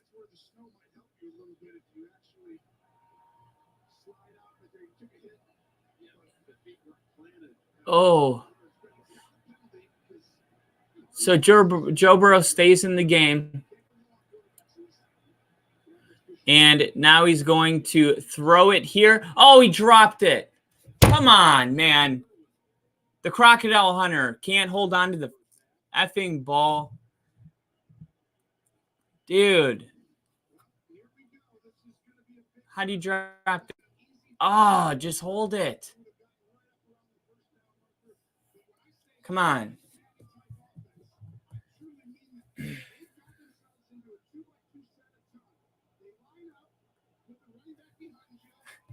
Steve, he's always chasing that ball. I like it. Pun intended.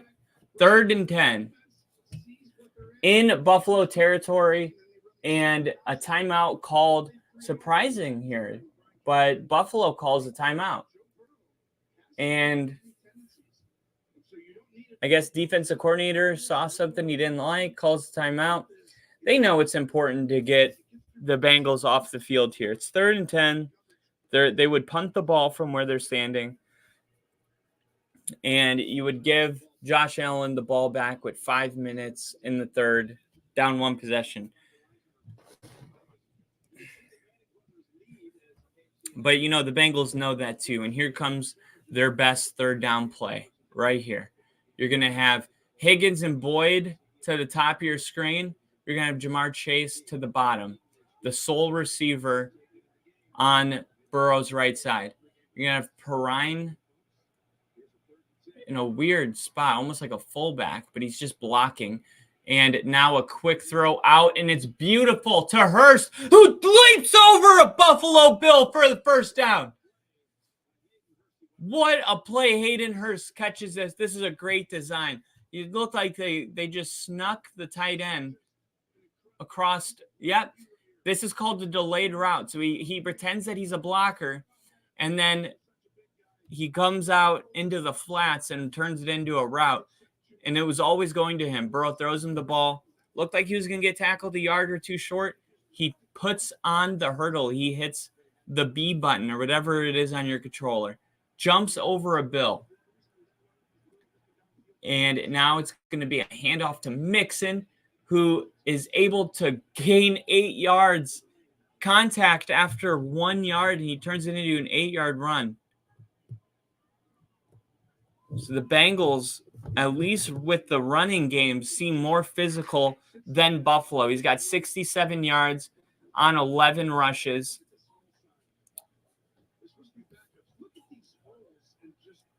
This is just the Bengals being physical.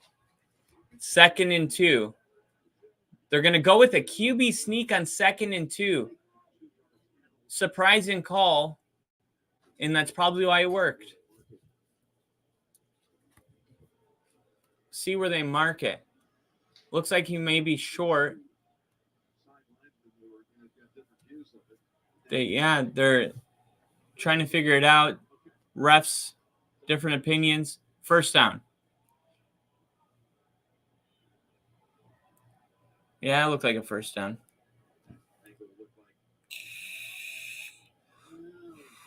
Well, no. That angle didn't look like a first down.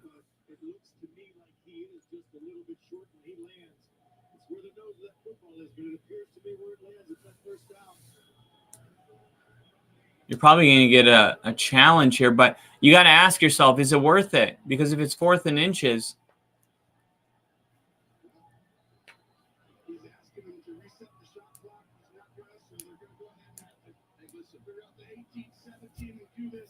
just run the football. Why is it so difficult? I understand you're upset. Just run the ball. Call a running play. Okay, they moved it back. So now it's 3rd and 1. And they're going to pitch it with Mixon, which is a beautiful design. And Mixon takes it all the way to the 5-yard line. That was an amazing call. It looked like they were all stuffed up in the middle. I like the way Mixon's been running the ball, and I love that call. Get him outside in space. He only needs 1 yard. And he picks up 13. Needed 1, picks up 13, and that's going to take it all the way to the 6-yard line. And now the Bengals going on a long drive with 2 minutes and 20 seconds left in the third. Shotgun for Burrow. 3 wide receivers, Mixon. And, a flag comes in on 27. Looks like there was some defensive holding. That'll be half the distance of the goal in an automatic first down if it gets called. Yes, it is. 27 on the defense. So that's Tre'Davious White. And now the ball is going to be placed around the 3 with the first down. Ooh. Yeah. You saw the player pleading with the ref, but that's normal. This time we saw the ref telling the player, like, come on, dude, what are you talking about? You had him grabbed. Like, the ref explaining himself. Shotgun for Burrow. He's going to hand this one off to Mixon. Mixon is going. Oh, my goodness. Mixon keeps driving the feet. It looks like he's going to be maybe 1.5 yards, 2 yards short. And then he just keeps on driving his feet. All of the Bengals are pushing. He starts. Ooh. That's going to be right there. I mean, we're talking inches. See that they just do a QB sneak here. 2nd and goal. They're going to run up really quick.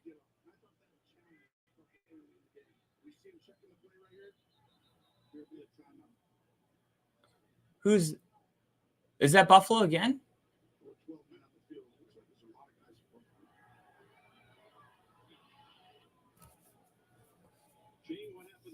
Yeah, you saw people trying to substitute.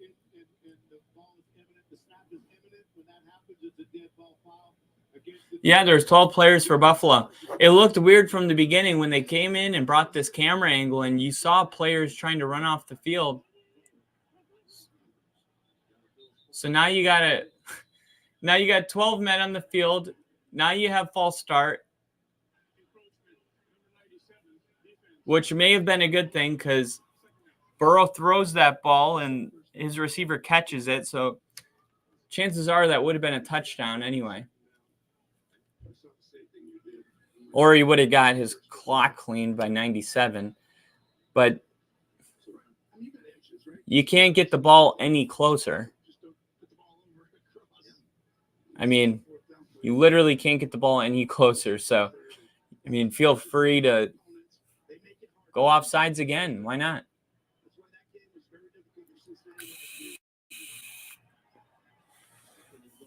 Here we go. 2nd and goal.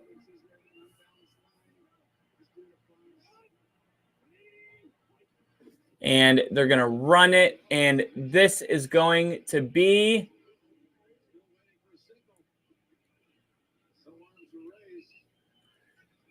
Bengals have their arms up. Refs spot it short.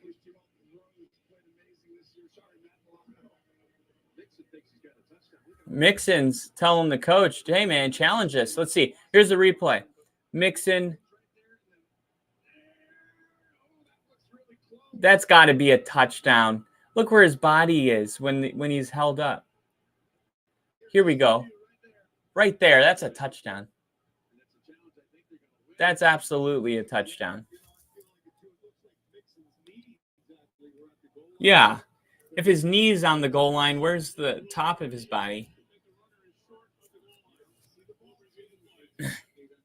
Steve said,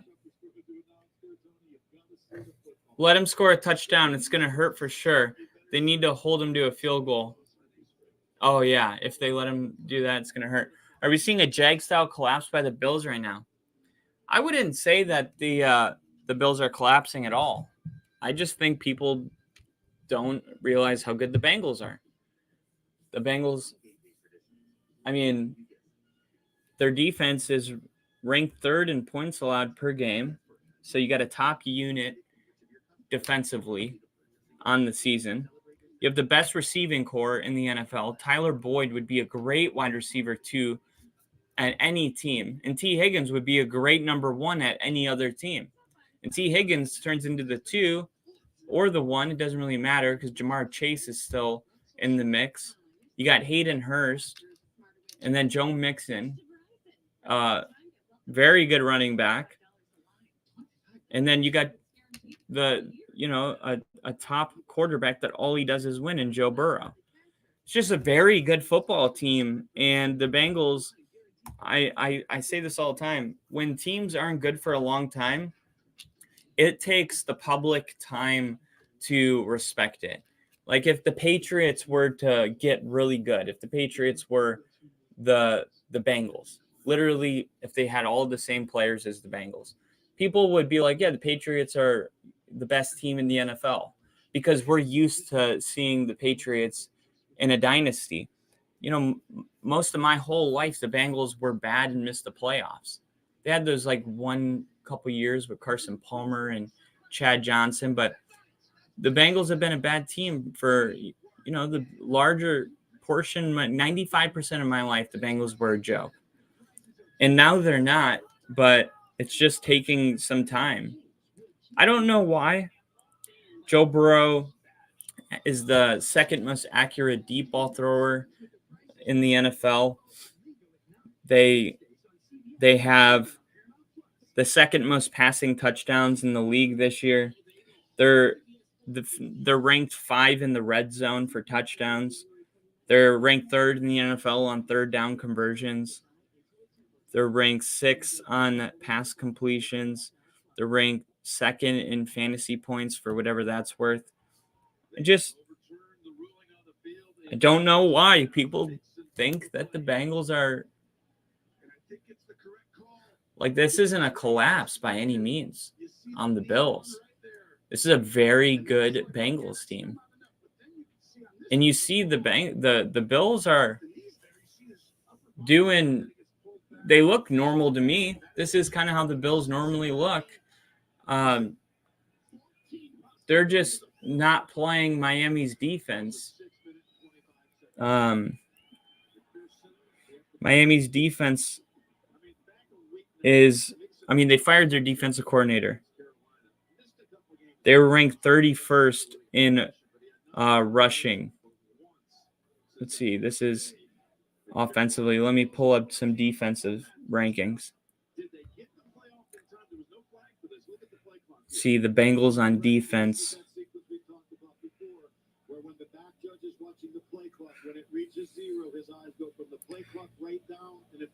Defensively, the Bengals are ranked third in passing touchdowns given up.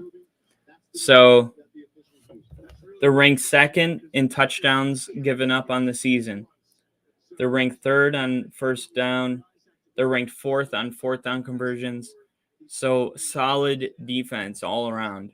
They're good at stopping the run. They're good at stopping the pass.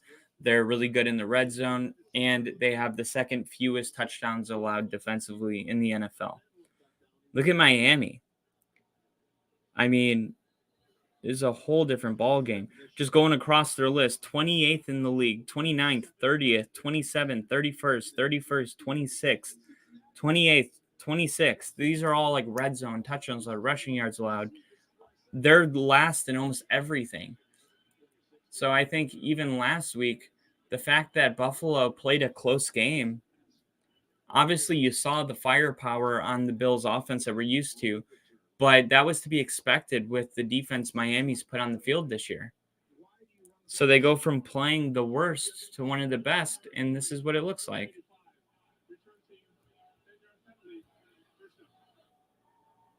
Steve said, I'm surprised they overturned the call. I'm not surprised at all. You may not be able to see the ball, but you understand how the body works. If you're leaning in, the ball is going to be in front of your body. So if your knee is on the goal line, like it's obvious that your ball is across. Like right when they showed the replay, even everybody in the booth was like, oh yeah, it's going to get overturned. I don't think there was ever a doubt.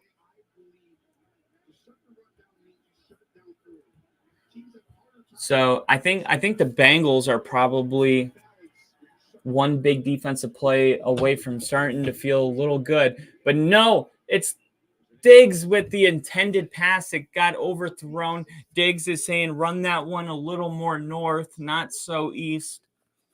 Looks like Diggs running just kind of a corner route and maybe cuts it a little sharp. And Josh Allen saying, higher angle. Looks like Diggs and Josh Allen have had a little, I don't want to say beef or anything, but they're correcting each other on the field. We saw Diggs do it. Now Allen's doing it. Shotgun, second down. Allen looking, starting this drive, backed up in their own territory. Shakes the tackle and then gets down 2 yards short. So here we go. It's going to be 3rd and 2 from their own 20. And if they don't get it, they're going to have to punt just based on where they are on the field. There's 44 seconds left in the third quarter. 3rd and 2.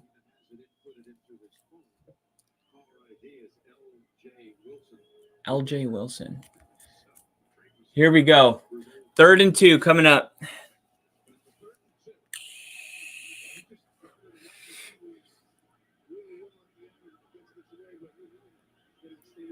Cole Beasley in motion. Josh Allen, shotgun. Josh Allen's going to throw this one downfield. Great defense. It looked like it was there. It looked like Davis was about to catch it. He decides to wait on the ball instead of attack it at its highest point. And look at this.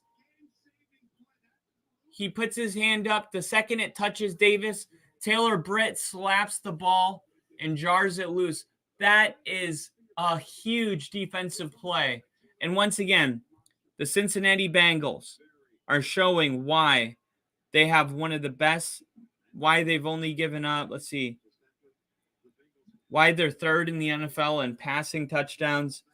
Passing yards, they're 16th. Not amazing, but 7th in total yards. Actually, they're ranked 5th at stopping the run. They've given up the 5th least rushing yards per season. So they're doing a great job with Josh Allen. And what's even crazier, the Bills are ranked 4th in stopping the run. And Mixon's had his way.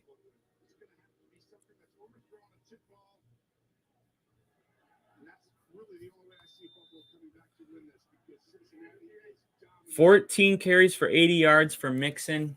And here comes Joe Burrow trying to put a knife through the hearts of people in Buffalo. He's going to throw this one to Mixon here. Mixon breaks a tackle, gets the first down. And, man, on the first play, in the last play of the third quarter, it's going to be a 12-yard run. Rick says, wow, the Bills fucking suck. That's one way to look at it. That is definitely one way to look at it.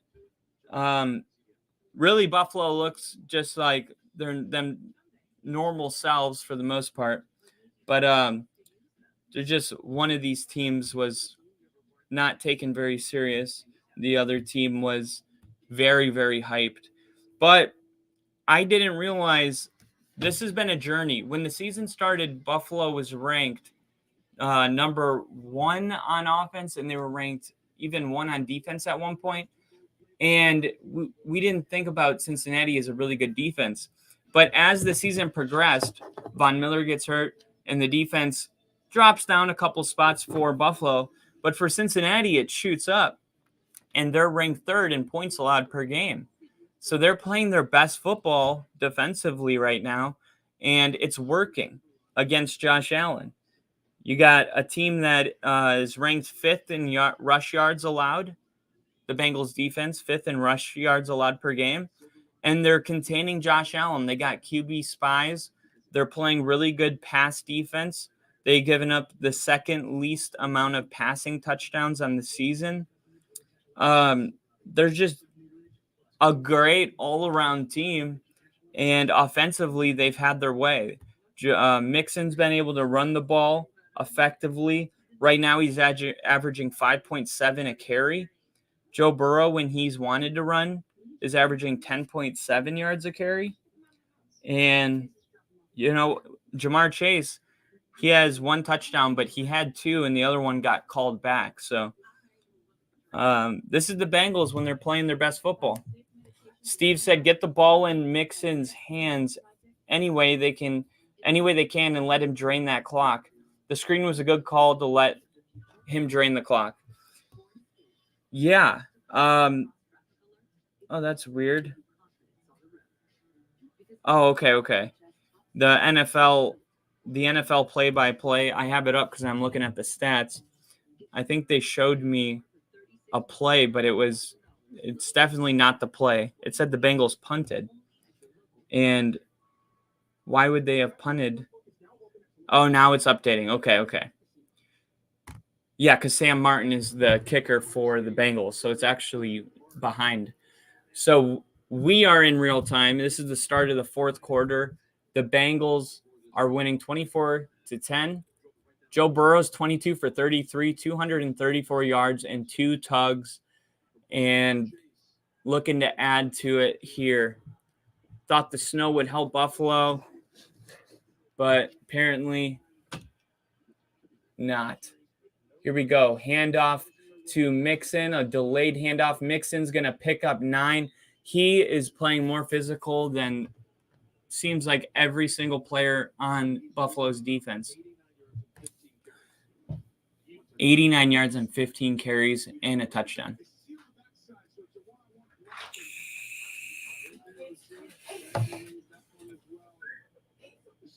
One yard short of a first down. The clock's rolling at 14 minutes and 20 seconds. 2nd and 1. The Bengals crossing over into Bills territory, trying to put the knife in the hearts of Bills Mafia. Shotgun formation. It's going to be a run to Mixon, and Mixon's going to pick up the first down here, and the clock will continue to roll. And the desperation will continue to increase from this point on as the time goes down. Mixon's going to run to the sideline. Zach Taylor's called an amazing football game today. Everything he's done has worked. The snow's coming down even more. Looks like they're in a snow globe. No running back to protect Burrow. He's going to throw it quick to Jamar Chase. And this is what we were talking about with Jamar Chase. Yards over expected. Get him the ball right away. Looks like he was going to get tackled at the line or behind the line. Picks up almost a first down. Grabs it with one hand. He is very elusive, and he breaks a ton of tackles. Man, 20, and for Buffalo, 21, the guy that had initial contact with him, you got to make that tackle. You have absolutely got to make that tackle. Tyler Boyd going in motion all the way to the top of the screen.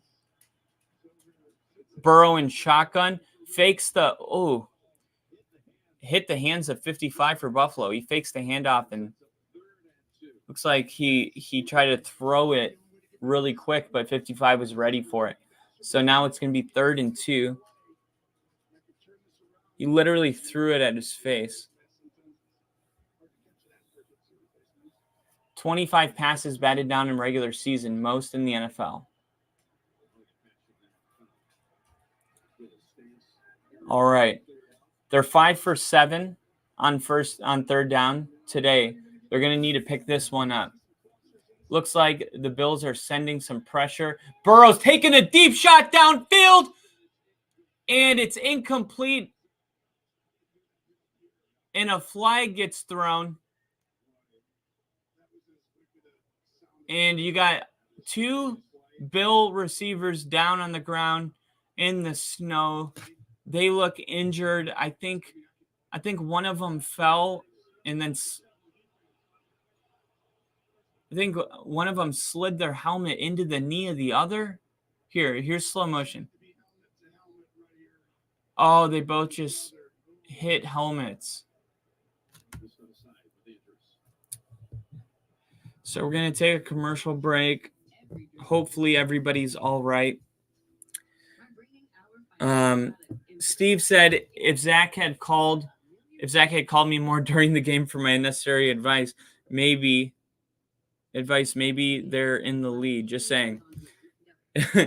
maybe your hidden talent is to be a coach, Steve. Maybe you should be an NFL head coach and you didn't even know it. That was a huge penalty because it puts the Bengals in territory to score here.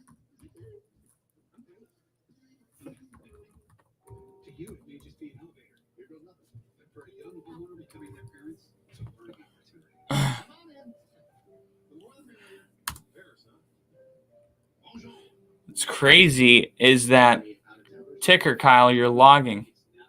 I'm logging. 17. How many points did? Oh, from the last one.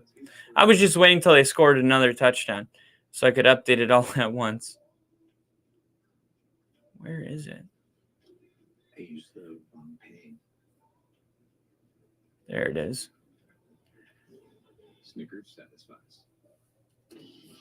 24. There we go. Ticker is updated. Defensive pass interference was called on that play. Buffalo Bills fans starting to worry, starting to feel the pressure, and understandably, they got their game on the line right now.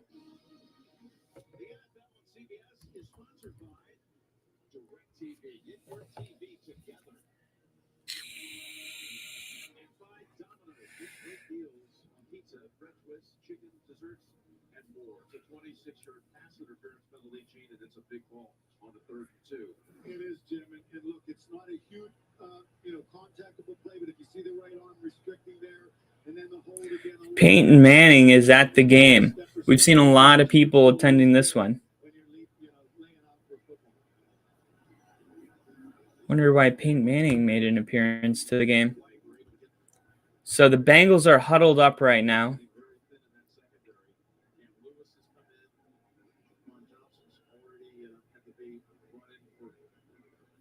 Emergency duty. Both of the DBs are in the blue tent, and you got first and goal from the 4. And had it been an incompletion, it would have been 4th and 2 from the 30, and probably would have been looking at a timer in front of it. Evan McPherson field goal from about 48 yards. All right, so you got two of the players. You got Poyer walking off the field to get evaluated, going to the locker room. So here you go. First and goal from the 5-yard line. It's going to be a QB keeper. So they fake it to Mixon, and then Burrow runs for 1 yard. I think Joe Mixon would have scored a touchdown easily. You just handed it to him. Quarterback gets to keep it somewhere. Looks like Joe Mixon would have probably scored on that had he not kept it himself. 59 plays, 6 minutes more in total possessions for the Bengals. All right, they're going to throw it here, and oh, it's off the hands. He was wide open. Hayden Hurst was literally wide open. Just missed, right? He hasn't missed many. No, I mean, that's the only throw. That's the only throw. They're saying only throw we've seen him miss today. Snow coming down, just a little too high there. That D needs a turnover right now to get them hyped up again. Yeah, this is really big. Even a field goal hurts. All right, 3rd and goal. They're gonna run it with Mixon, and Mixon's gonna get it to the 2-yard line. And now what do you do here? You kick the field goal. You could kick the field goal and make it a 3-possession game. And that is huge. And that's what they're going to do. I understand the desire to, really punch this one in and take a 21-point lead. But you got to remember, if you make the field goal, you make it almost as unlikely. And you don't have to worry about the momentum shift. Not the most fun decision to make, but snap, hold, kick, and the kick is good. McPherson, I believe he's perfect in the postseason. There's a flag on the play. See what this flag is. Cincinnati could beat the Bills. People may have thought they might have won by a touchdown. I don't think anyone thought it'd be a 17-point game with a quarter almost still left.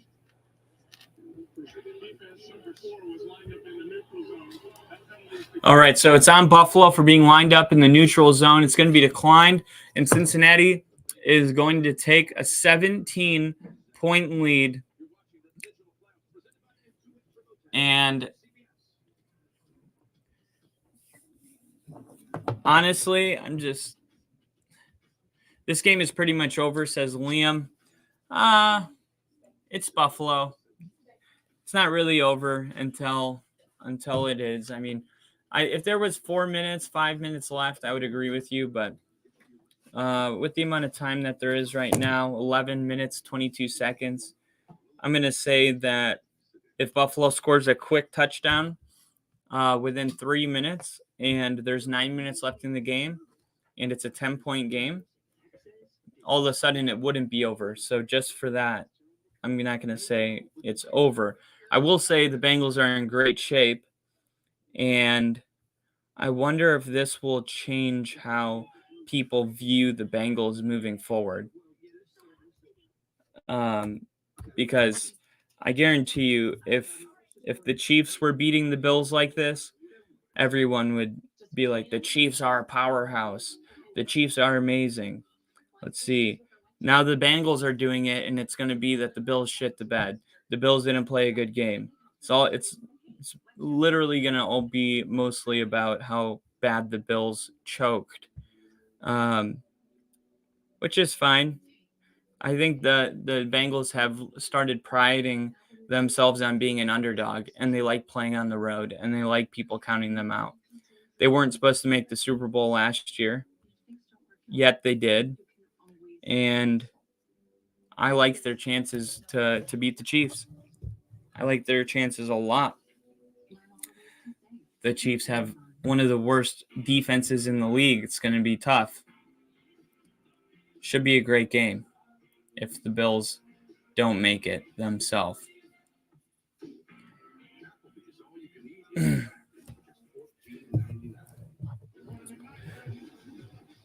Somebody put here, I think the Bengals, I did think the Bengals were going to win, but I didn't expect them to dominate the way they did. They can easily get through the Chiefs playing this way if Mahomes is playing through injury.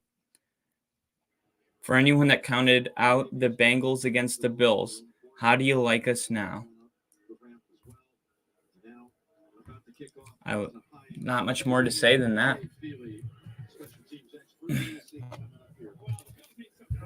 Steve says, totally didn't see that penalty for sure. I thought it was going to be on Burrow for unnecessary touching on the center. Oh, interesting. Unnecessary touching. So this will be kicked and not returned. 11 minutes and 22 seconds for Josh Allen to save the Bills season.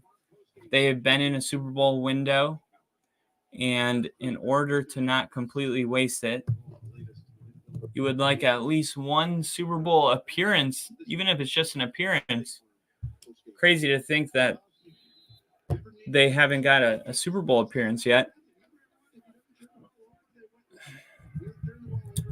So here we go. 1st and 10. Cole Beasley in motion to the top of the screen. Nothing. And Josh Allen's going to throw this one. Finds Hayden Hurst. Knox. Wrong team. Finds Knox downfield. And this is why I said you can't say the game's over.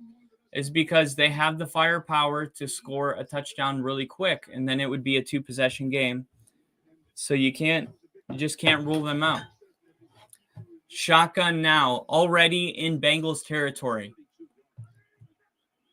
And some pressure coming. Josh Allen rolling out, throwing this one out of bounds. What?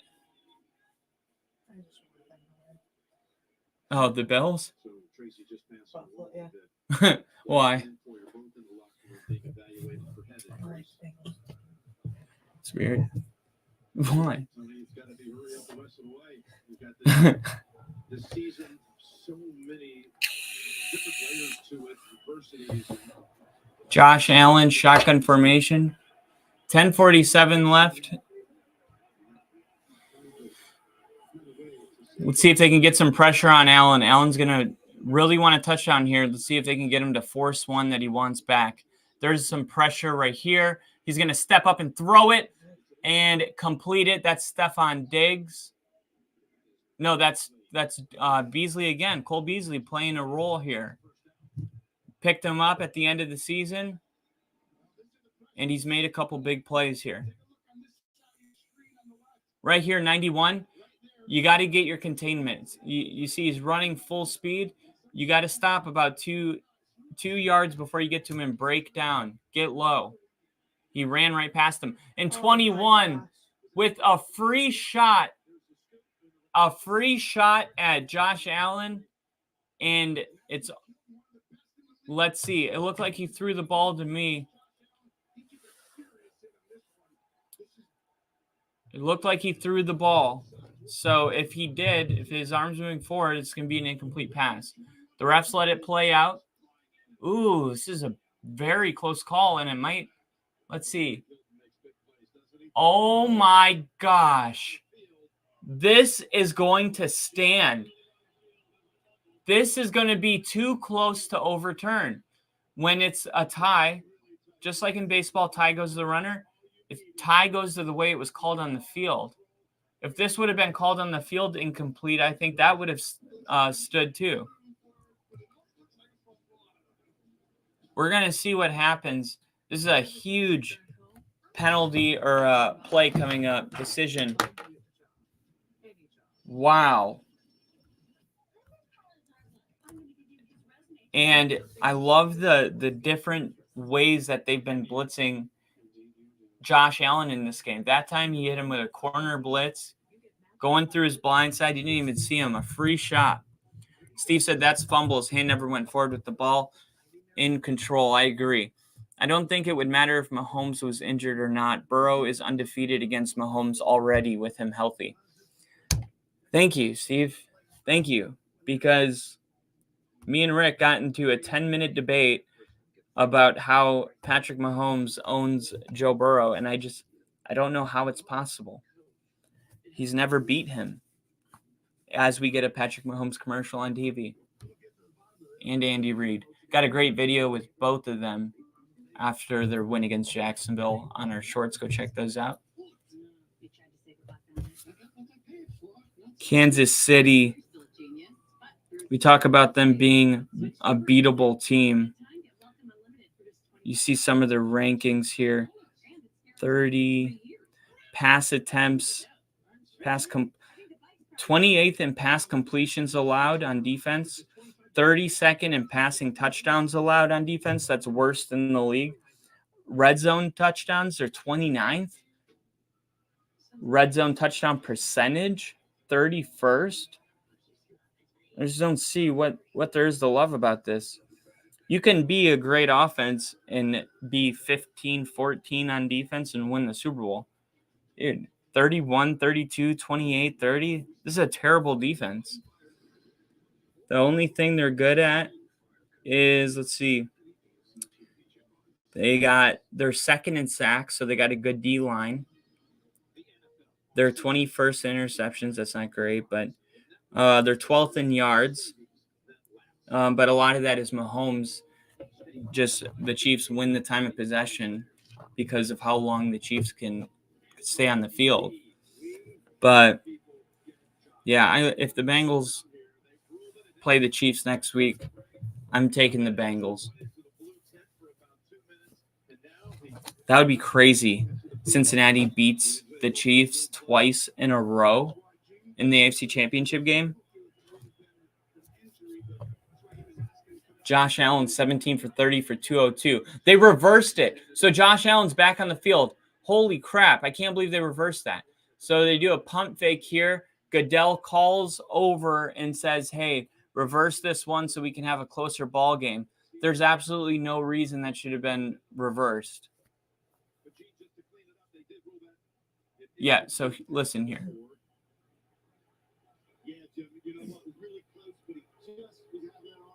Oh, yeah. I said. To me, the defensive players are both committed before Josh Allen started his slide. So even though it feels a little late, I think it's a good no call for a late hit. This is so ridiculous. It's clearly a fumble. And then you got the Gene guy that the NFL also paid to come in and tell you that your eyes are lying. And now here comes Eli Apple, and Knox is going to get a first down here. I just don't know how you can reverse that. You look at the play, and it was a fumble. How? Tony wants to overturn everything that goes against the Bengals. Yeah, I just can't believe that call right there. All right. Allen looking, and he's going to throw down to his check down Singletary, and he's going to get hit immediately.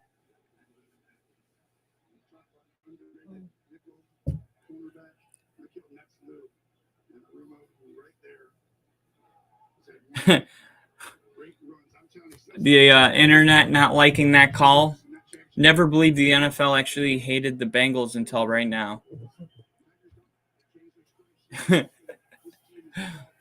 All right. Shotgun here. Snap. Looking. Throws it up, and it's almost intercepted. 98. He had his hand on the ball earlier in the game. He gets his hands up again and makes a really clutch stop. Steve says that was bullshit. We just seen that in another playoff game, and it was ruled a fumble. I don't remember what game that was. I know what you're talking about too, and I can't think of it. Was it the Jags and the Chargers? That was a terrible call. I don't know how, and no one's going to talk about it because the NFL owns all the media too. So there's your false start after it got awkward.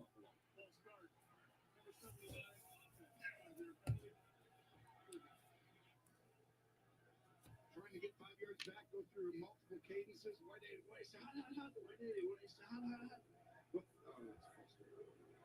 made me jump. I do think right now. Oh man. Bengals versus Bills and refs. Here we go. 3rd and 15, ball on Cincinnati's 25. A quick throw to Singletary, set up a screen, try to get some of these yards back. Now they're going to need a field goal anyway. They have a 17-point deficit, so you're going to need a field goal. Why not just kick it now? Why not just kick the field goal? But what does it help you? If you get a touchdown here, you still need a field goal at some point. And it's 4th and 6. It's not 4th and 3.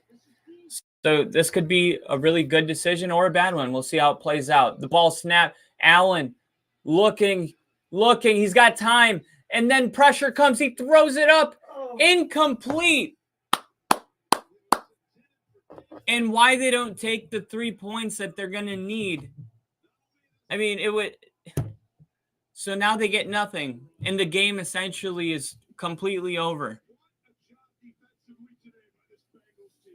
Yeah. Defensively, the Bengals have been amazing today. I think the Bengals are going to get some defensive respect. You got to give a game ball to the defense. Let's see. The Bengals, yep. They were 3rd in passing touchdowns allowed, and they're really proving that they can hold the Bills, who the Bills on offense have been one of the best passing teams in the league. Let's see. For offense passing yards, the Bills are ranked 8th. That's pretty good. Passing touchdowns, they're 2nd. So this is crazy. You have the number 2 defensively allowing pass touchdowns. That's the Bengals versus the Bills, who are 2nd in offensive passing touchdowns. So you'd think it would neutral out, but this is a great example of why defense wins championships. Because you get the number 2 going against the number 2, and it's the defense that shows up here to win Super Bowl. Plus, the Bengals are plus 280 as of right now, and the Chiefs are plus 250.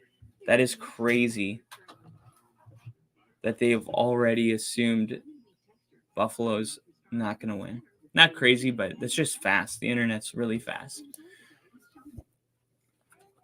This is like a Bet MGM. This is like an ad. It's crazy. And then Steve said, was that the Jags? I think so. Pretty positive it was on Trevor. Same exact thing with the ball and forward motion position. Not to hate, but they did not deserve to score on that botched fumble call. Oh, no. I think you're talking about the Bills and the Dolphins, because the Dolphins hit Josh Allen last week and they returned it for a touchdown. So it may be the Dolphins game you're thinking of.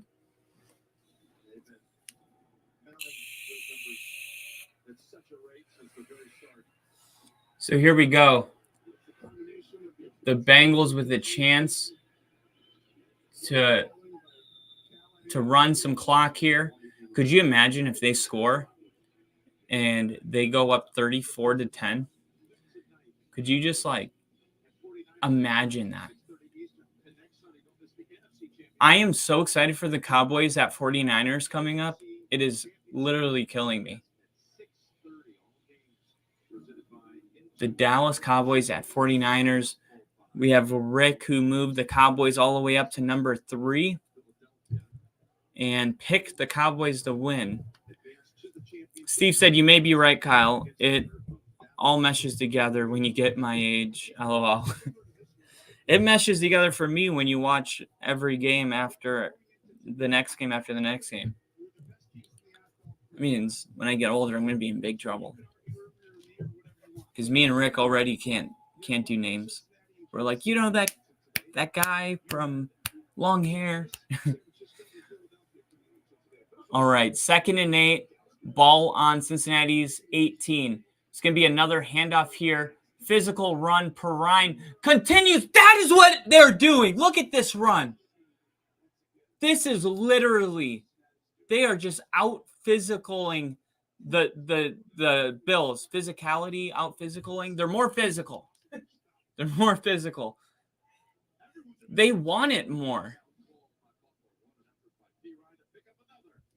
Wow, that was such a just aggressive run. You know the guy that runs that segment, Angry Runs? He works for Good Morning Football. He, Kyle something? Kyle. He's actually at this game right now.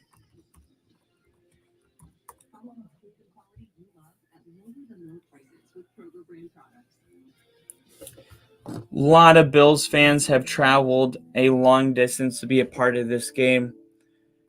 And you got to be thinking they're really mad about how it's going. Could you imagine driving 16 hours to see your team play and they get completely blown out? This looks like a cool, scary movie. What is this?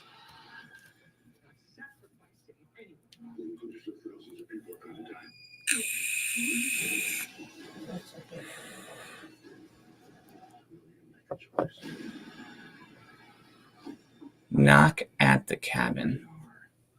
Rated R. Okay. You don't gotta be weird about it. Try the new toasted nuggets from Panera. $1 delivery fee on our app. Well, the Bills have used You think the Bills, after a game like this, make some adjustments? Listen to this little fun stat that's in my brain for some reason. Every team that's alive in the playoffs going into the divisional round, so that's a total of 8 teams, all have offensive background head coaches besides one team. So you got Zach Taylor, offensive mind. Doug Peterson, offensive mind. Kyle Shanahan, offensive mind. Andy Reid, offensive mind. Mike McCarthy, offensive background. And you got one team that stands out from the rest. Sean McDermott for Buffalo. Defensive head coach. Defensive background. And I think this is just showing the NFL is trending in a way where you have to have the offensive guy leading the team. That is, even the teams with the best defenses, like the 49ers, have Kyle Shanahan, who is, in my opinion, the best offensive mind in the league with Andy Reid. So we're going to go under 6 minutes now. 3rd and 2. This is a third down that the Bills need to stop the Bengals. They could maybe get the ball back with 5 minutes. And this is kind of like your last gasp right here. I mean, if they get this first down, you start thinking, okay, they don't have any timeouts. Oh, he went down. His knee went down short. Let's see. If he reestablished possession and then hit his knee on the ground, then he wouldn't have been down by contact when his knee hit the ground. Okay, they're calling it a first down. And I think you're going to start maybe getting some fans start heading to that parking lot.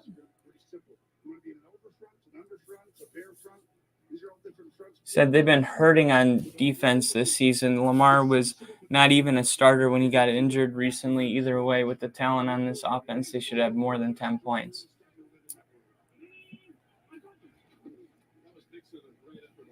You might see some coordinator changes. You see, the Bengals got their coordinator thing figured out. Offensively, they got it going on. And then their defense, they showed up. They showed up today. He's spanking. There was that Eli Apple for the Bengals. They just showed him on the sideline, air spanking people.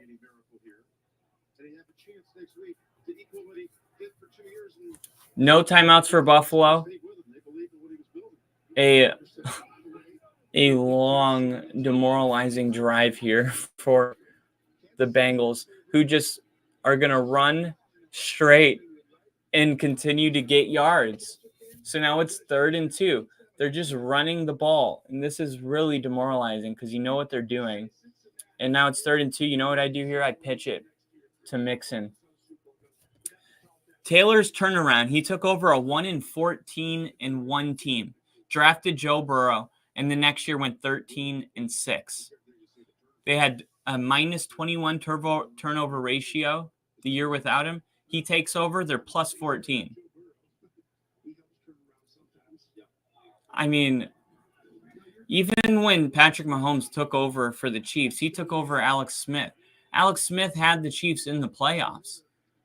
It's so much more impressive what Joe Burrow's done. You turned literally a worse team, and that's why I respect what Jacksonville was able to do. But even the Bengals, much more dominant than Jacksonville. Jacksonville's still trying to figure some things out, but see what 2 minutes and 55 seconds, it's really settling in. You just saw Josh Allen on the sideline.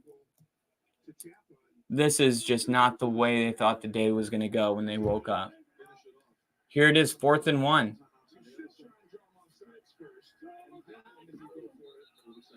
Oh.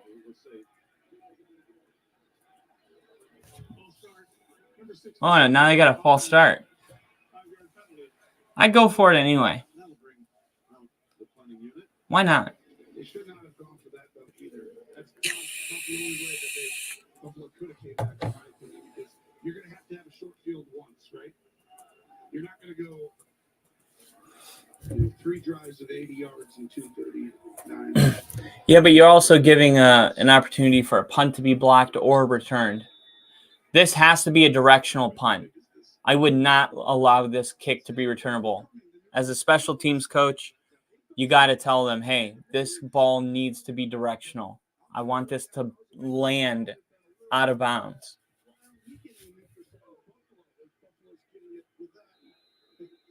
So here's the punt. You got the Who Day chance in Buffalo. The kick gets off. Let's see the directional punt. Perfect. You see that? He catches it out of bounds. That is literally a perfect punt. Unreturnable and on the 9-yard line. So a little over 2 minutes in this game. They're going to need to go 90 yards for 1 touchdown. Now, if they would have kicked the field goal there, a lot of things would have been different because they would be down 2 possessions instead of 3. So you're going to need one monster, 90-yard touchdown. You're going to need a huge play. And they start with a check down here to Singletary, who runs out of bounds. Short of the first down, gain of 7, it looked like.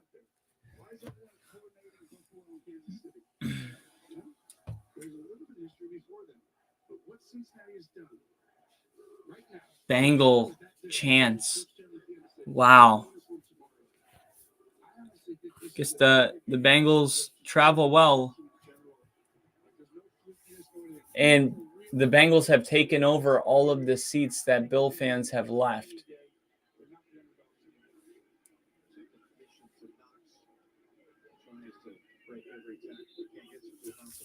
2 minutes and 15 seconds. Even when we had back in early December KC at Cincinnati, it was one of those games. They're going to try to get a playoff here before the 2-minute warning. And they do. They throw it to Singletary, who's got some. He had maybe a couple blockers. Don't know why he didn't think he was down. I think you're exactly right the way you said that. There was like, He's like, "What are you doing, dude? You were down back there." Reminds me of Fever Pitch when he goes and plays flag or touch football and he starts running everyone over. It's like, you were down back there and back there and back there.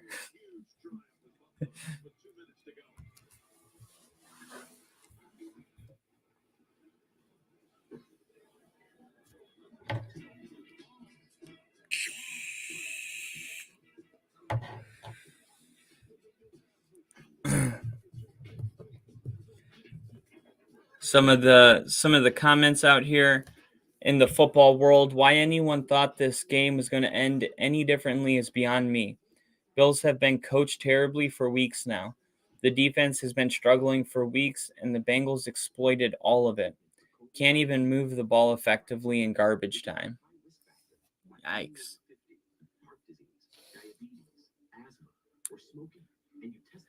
This team is the real deal. Everyone keep doubting. They stay strong. They got to play us. Yikes. Bills being crowned in the offseason and Bengals being the 5th favorite in the AFC might have been misaligned.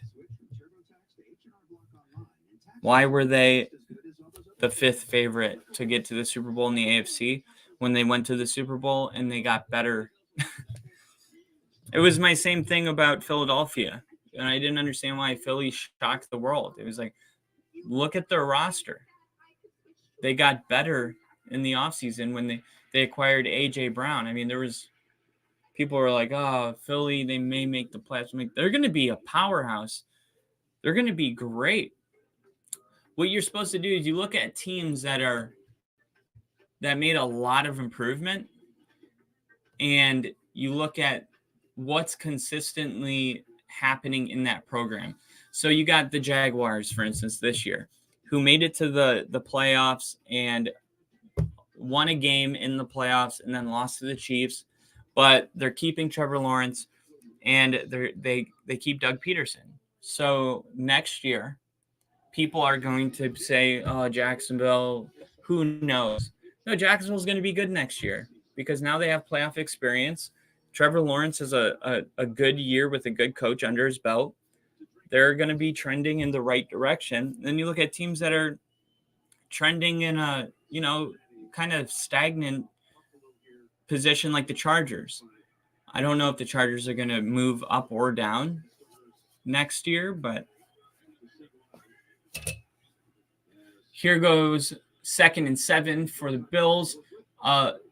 Throw to Knox gets broken up by the linebacker for the Bengals, and they're just fired up. And this almost has the feeling of a pick 6 or a fumble 6 coming soon. it's challenging because when I did it, I wasn't able to actually play the next week. Like, in other words, you can't walk. You could play the day up. So when it happened yesterday, I was like, he's going to play today. He's going to go ahead and tape it up. They're going to go out there and Imagine if that one touchdown didn't get overturned. It'd be 31-10 right now.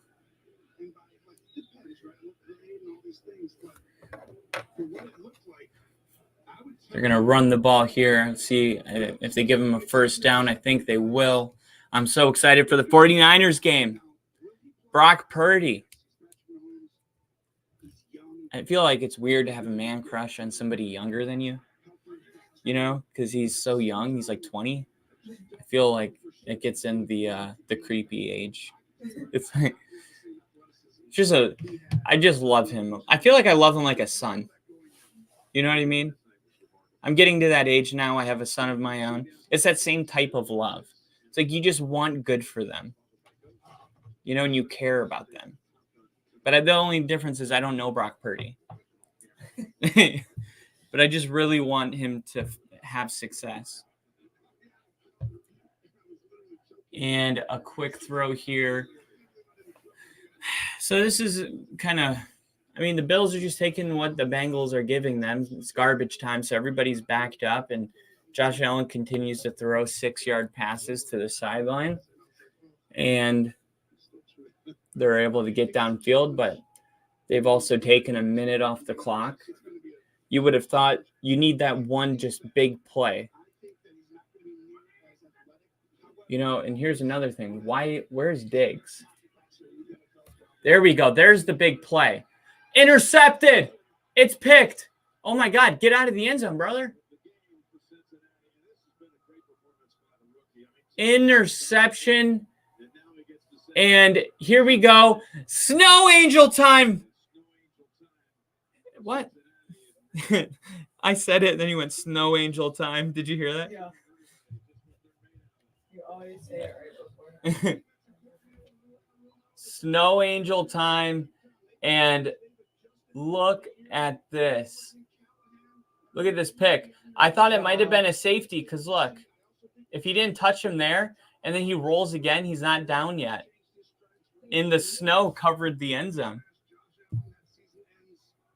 Yeah, it's football. Of course it's bleeding.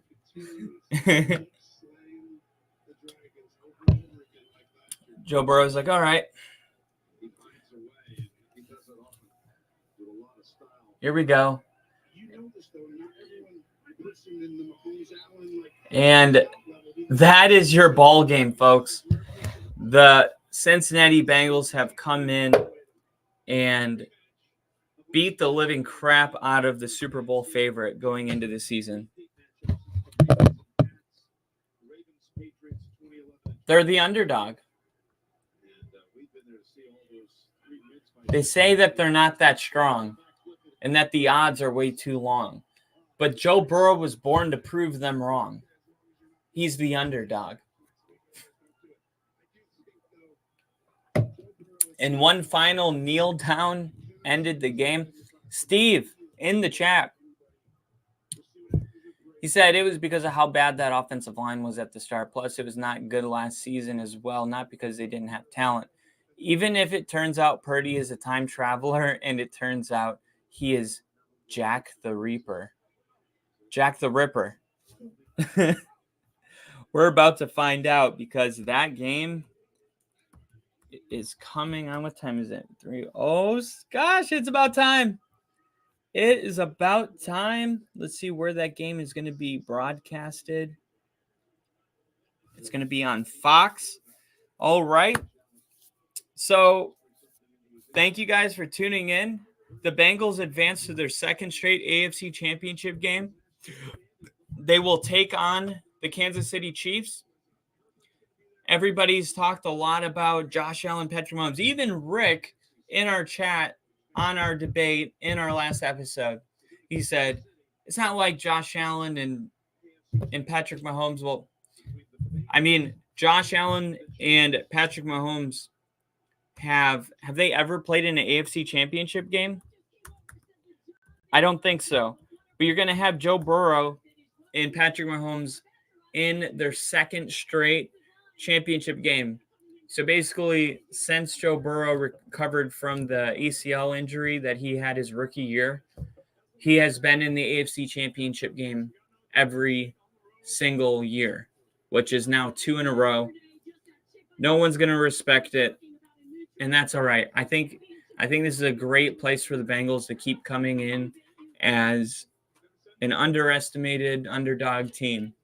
I just don't know for the life of me why it's happening. Is it their colors? Like, what is the psychology behind it? Here's Joe Burrow talking about the Chiefs next week. Great defenses, great overall teams, great coaches, going to be a great atmosphere inside the plane. I'll see you there. Good luck. Very calm and collective.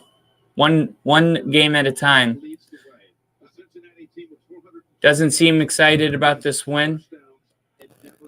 Just seems like business as usual.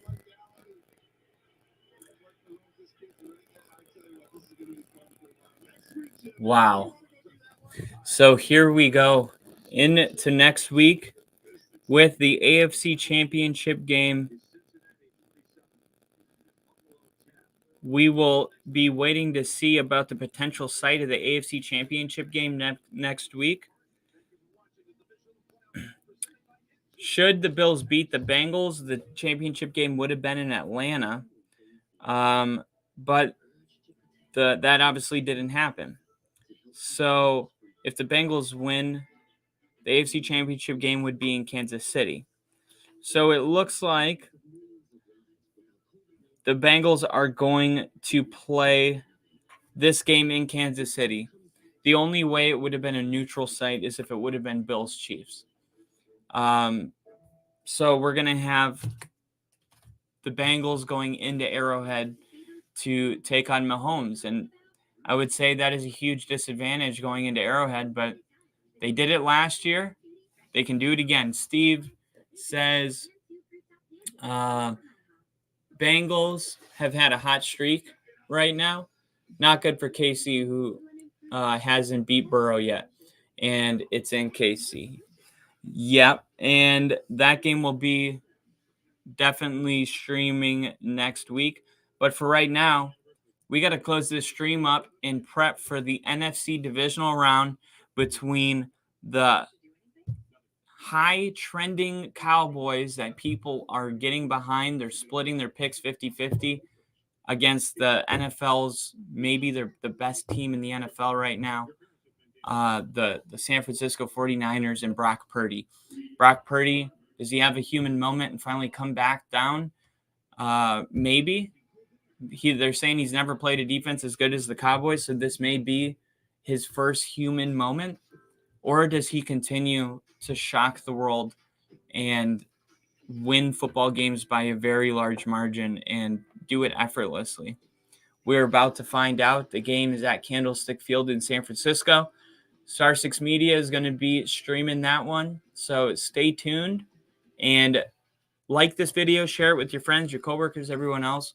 And we will see you in about 7 minutes. All right. See you.